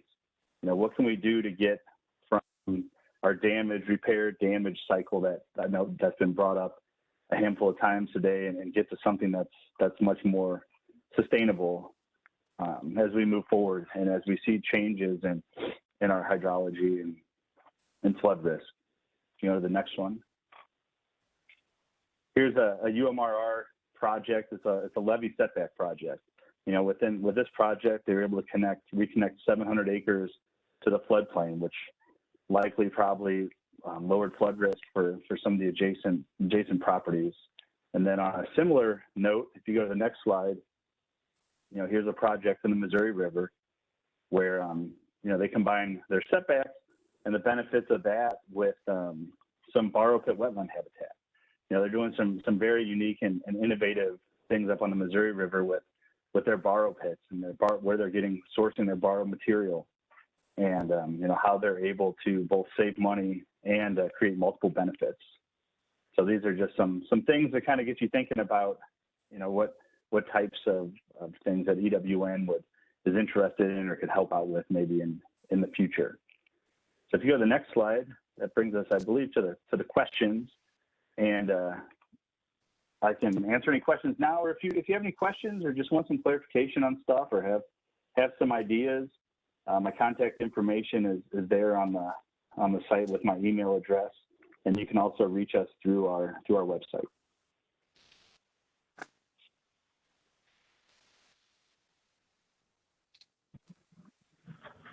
Are there any questions for Eddie on engineering with nature? Yes, I have a question. Sure, go ahead. Hi, good afternoon. My name is Colin Wellenkamp. I am the Executive Director of the Mississippi River Cities and Towns Initiative. We're headquartered is in St. Louis District. We're in downtown St. Louis. We represent 101 U.S. mayors along the Mississippi River in all 10 states. And natural solutions, natural infrastructure are priorities for our mayors. In fact, they see natural infrastructure as the key component to a cohort of solutions to address the larger disaster implications and the billion-dollar events that we've been sustaining corridor-wide since 2005. We're at now 210 billion with a B in actual losses. Preventing these disasters at scale, our mayors are convinced, resides in adopting natural solutions that were just discussed. Will can the Corps bring these alternatives and solutions to governors, county executives, and mayors' attention, even when it isn't asked for? And in doing so, can these types of solutions be presented in line with, at the same level of, conventional solutions? And if not, what do our mayors need to do in order to make sure that these types of solutions are always on the table when addressing problems that they come to the Corps with? Yeah, that's an excellent question. I'll address it a little bit, and I know Sean probably has some thoughts on this as well. But I know the most recent WRDA has guidance on this, that these types of measures need to be considered in all of our projects moving forward, and that can be difficult. And I think that's where engineering with nature comes in, to make sure that the districts have the tools to do that, and really to be able to look at these types of projects and to have the tools to put them out there in the ground and give them, I'll say, a fair shake, right? You know, it's really easy to say, well, why don't we just use some woody debris here, and then say the next person says, I don't know, how to do that. That's not going to give us any benefits. So if we can get the research behind that and the tools and the resources, I think that's going to really, really push us forward quite a bit. The second thing is, I know at the USACE level, Engineering with Nature is run by Todd Bridges, who's a senior scientist with the Army.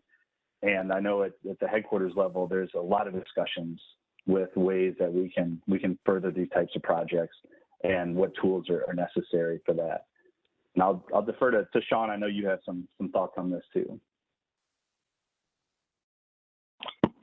Well, Eddie, you were on a roll, just planting that seed that it's now codified and enacted legislation. The fact that we must consider these factors, I think, is important.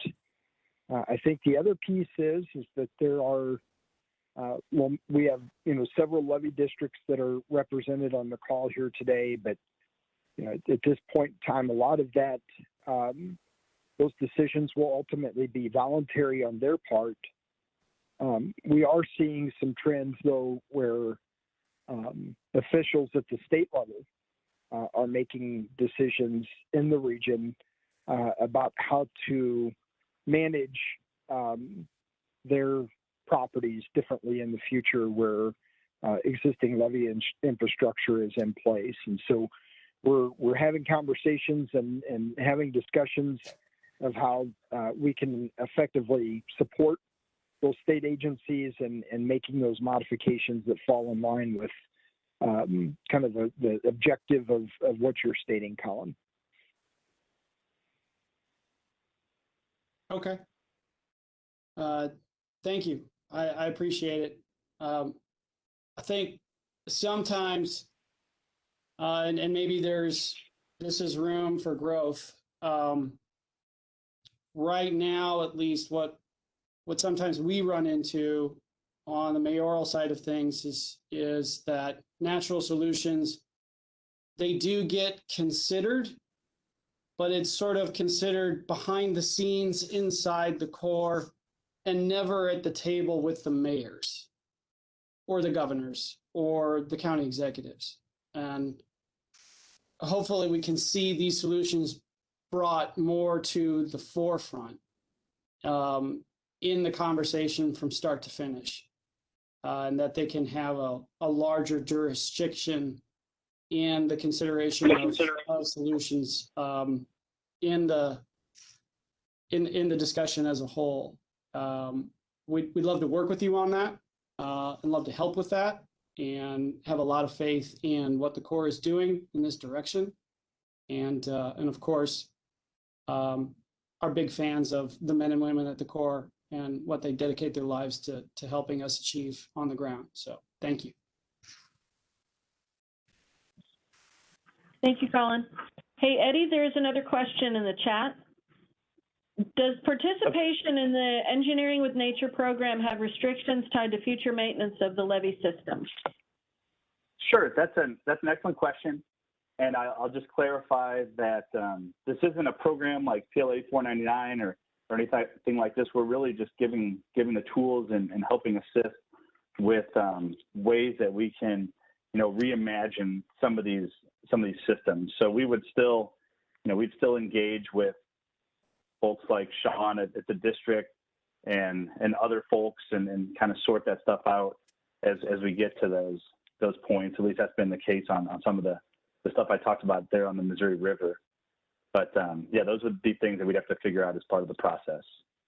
But as far as, you know, the program, there's no program, but we can kind of do the science behind making those decisions.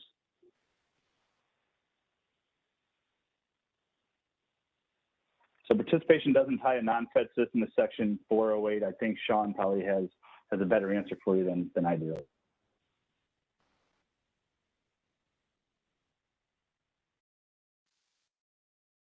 This is Mike Morrow from Grafton. Can you hear me? Yes, sir. Hi. Yeah, I want to speak also on this. I know that I fully back what Colin says as far as the mayors. I'm the mayor of Grafton, Illinois. And as such, we don't have levees and we face the river, so we embrace the river.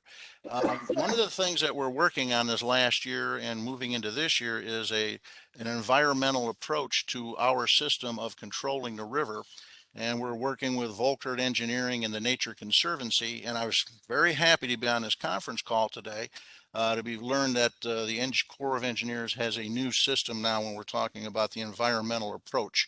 So I will be reaching out to you next week because we have another conference call with our group on the environmental, and looking forward to speaking with you. Yeah, Mike, I would absolutely love to talk to you. And there's a lot of a lot of things I think that EWN I've been really pushing them to capture on this, particularly for folks like, you know, Grafton, where we have a bunch of a lot of social benefits that are out there and other things that don't get fully considered. And I think we can really help with a lot of that stuff and doing the science, doing the research, and helping promote those benefits moving forward. Thank you very much. Hey, Eddie, there's a follow-on question. If participation in the engineering with nature, will that invoke future Section 408 requirements?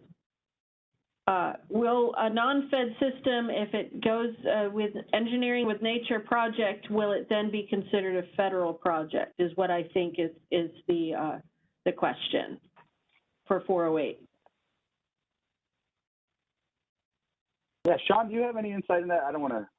Yeah. The only thing I could think that, you know, the only thing I could think is if you propose a levy propose some sort of alteration to, you know, a federal levy system, that it could trigger, obviously, the need for Section 408. So with that, whether it's considered a controlled overtopping feature, whether it's an associated setback, you know, that was done outside the realm of maybe a PLD 499 rehab project, then that might be the case. If it's a non-federal system, I mean, we've got lots of non-federal levy systems that are out there that also have, in some of those locations, have expressed interest for controlled overtop type features.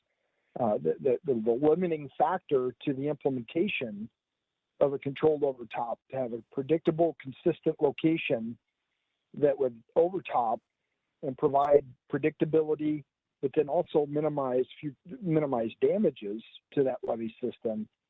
The limiting factor for the implementation of that feature by a current levee district is that it's considered a betterment, and they end up bearing the vast majority of that cost.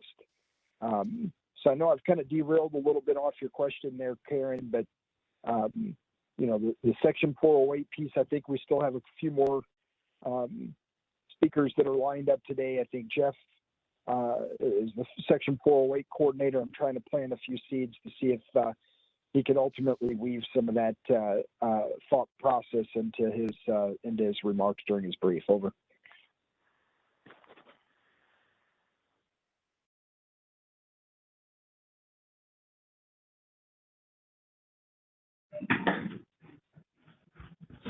Are there any more questions? Go ahead. Karen, this is Jeremy from the Corps. The way I'm reading your question is that if Engineer with Natures were to recommend a project that gets completed on a non-fed levy, would Section 408 then be applicable? Is that what you're asking?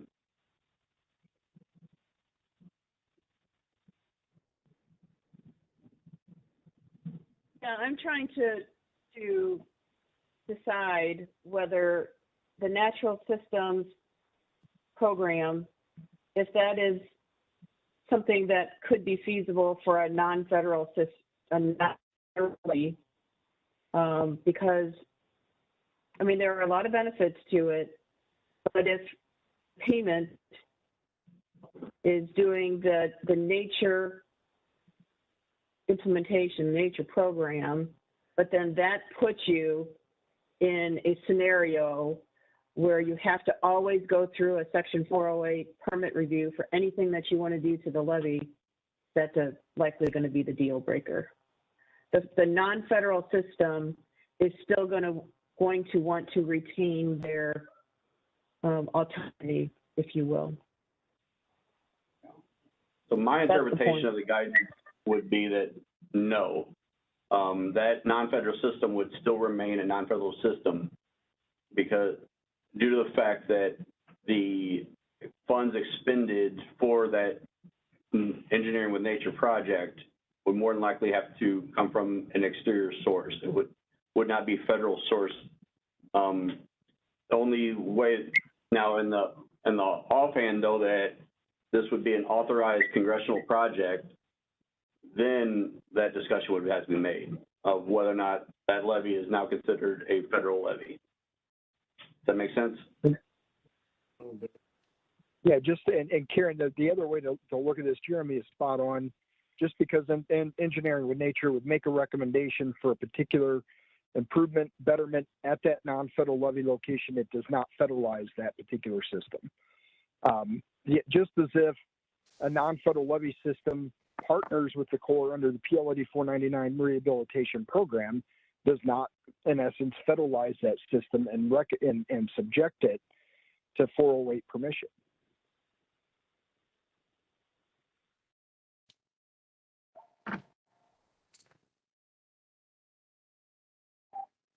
Hello. All right. Well, oh, sorry. One more question we have out there is who would be the correct contact person for questions on WARDA 2020 Section 133? Sean. Sean, would that be you? Yeah, I'm trying to get my phone off mute, but yes, that is correct. I watch the implementation guidance roll out weekly to see if it's been finalized yet. I can do my best to answer questions, but really until that agency guidance is rolled out and approved by our Assistant Secretary of the Army, I'll be pretty limited in what I could provide. I can send you the authorizing language for visibility and awareness. Over.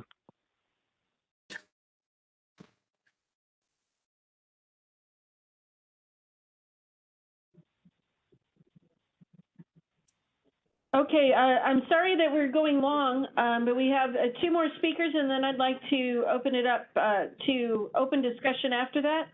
That was some great conversation we had on those initiatives, so I think it was very valuable. Next will be Jeff Wells. He just started this week as our ICW and 408 program coordinator. So, Jeff? Good afternoon, everybody. As Jeff Wells here, as Kathy mentioned, just getting started in the ICW program manager role as well as the 408 coordinator.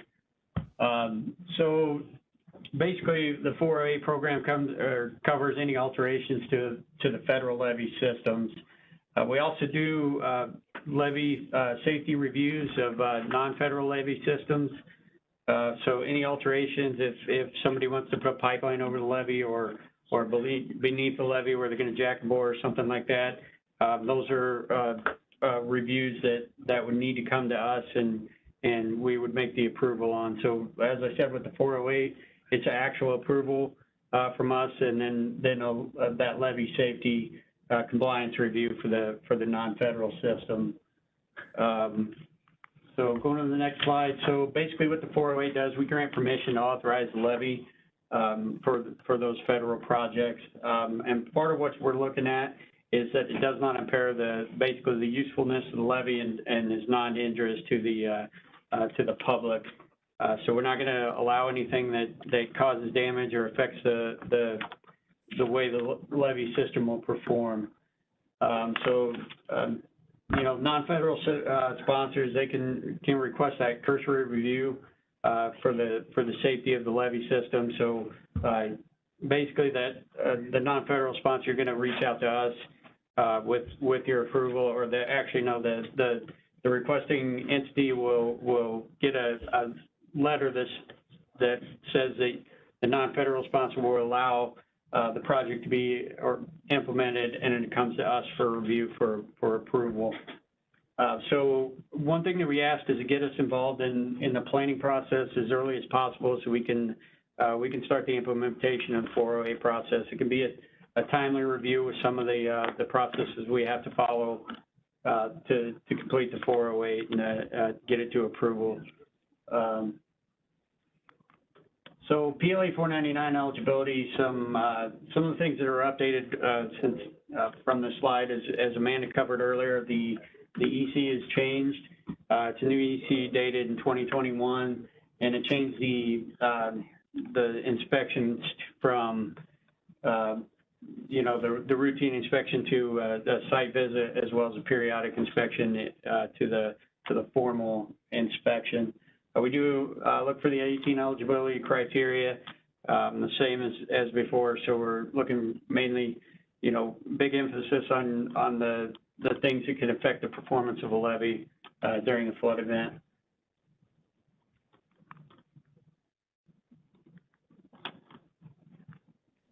Oops. All right, so the system-wide improvement framework.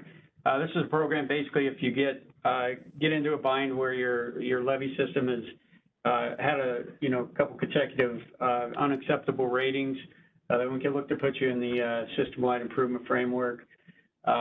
You have to basically fill out a letter of intent that says you want to be initiated into this plan, and then you get basically 2 years of eligibility within the plan, and we can do a 1-year extension on that. So if you're having cost issues with some of the improvements or some of the deficiencies that we find during the formal inspection, you can initiate the SWIFT to basically maintain your eligibility for the PL 8499 program. So some relief wells pictures here. So make sure you're maintaining the relief wells the way that they're designed. It can cause pretty significant issues in the area and cause some sand boils and stuff like that if you modify relief wells.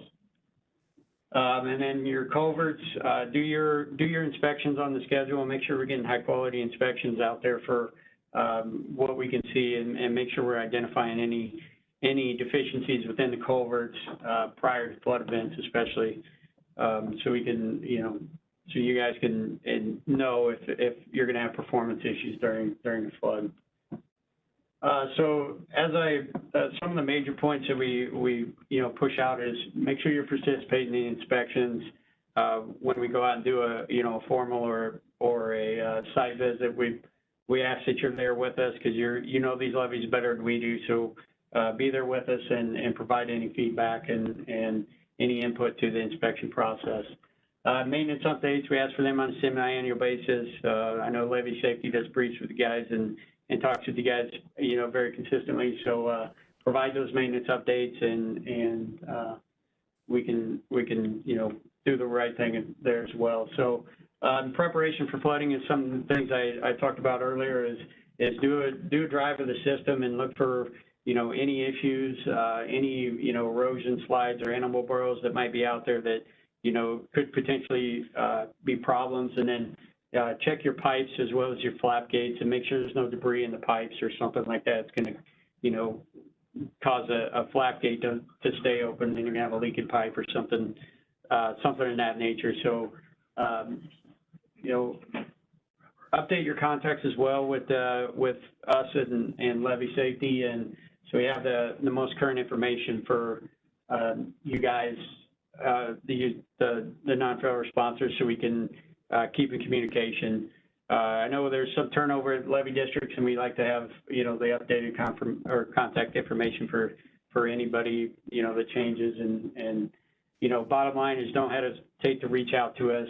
If any project or any work is going to, within the levee footprint, that's the 408, and then a levee safety review is outside of the levee footprint itself. But don't hesitate to reach out if you're concerned with, any excavations or utility poles or anything like that that's going in and adjacent to the levees. Be sure to reach out and let us know, and we'll give you guys guidance and advice. And updated contact information there for me. So if you have any questions, reach out to me by email or phone.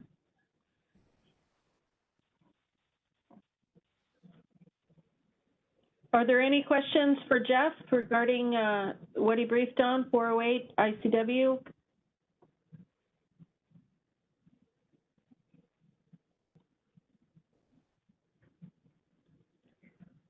All right, our last presentation is Liz Norenburns, who's, again, she is on a detail behind Shane Simmons for our PL 8499 repairs. And so she's going to provide an update for the 2019 flood repairs.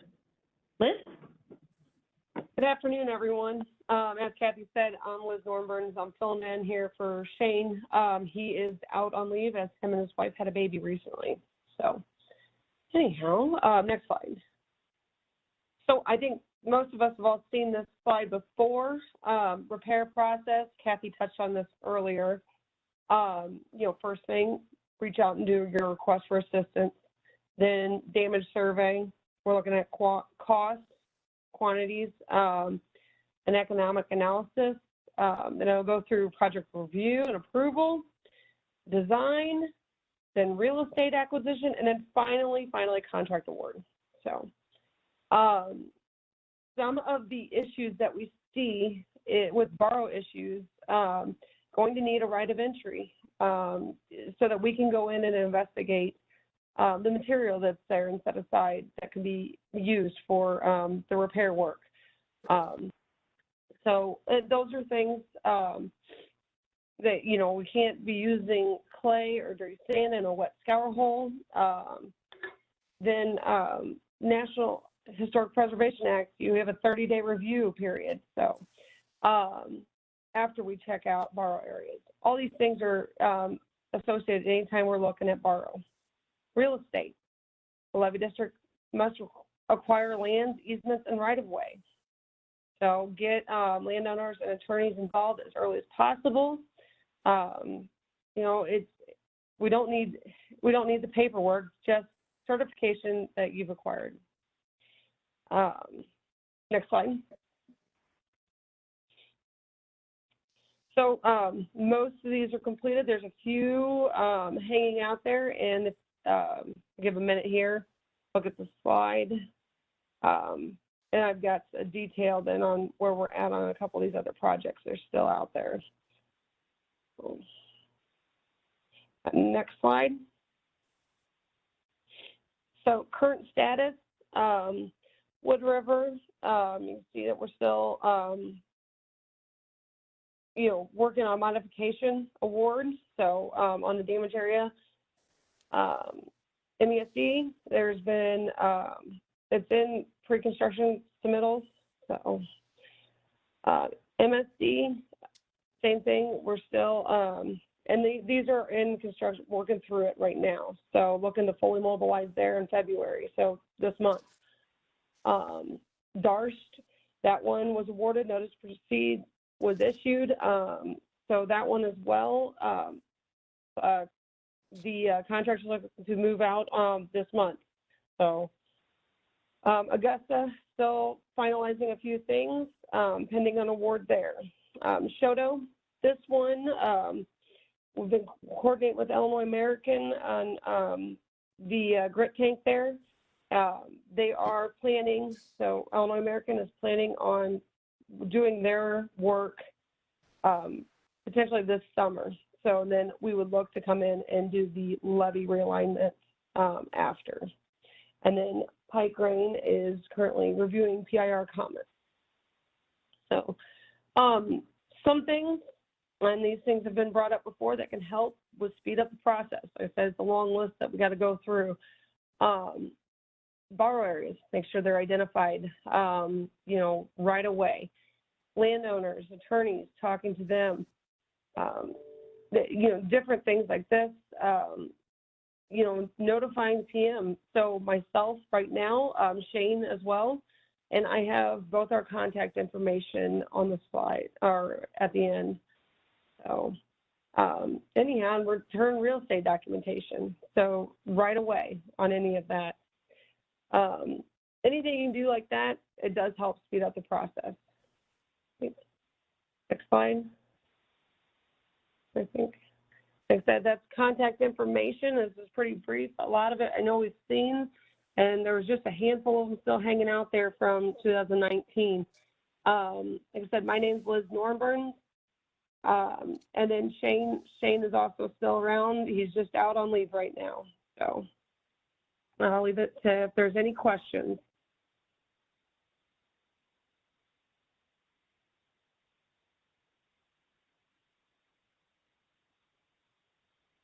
All right, thanks. All right, folks, I know that was a lot of information. But I'd like to open it up for any additional questions or comments in general. We have our contact information on the screen right now for the emergency management and water control. I know there were some questions about contacts. If there's anybody that's not listed here, you can contact any of us and we can put you in touch with the presenters who were speaking. But I'd like to open it up for any comments or questions that you have for anybody involved in the workshop, either on the phone or in the chat.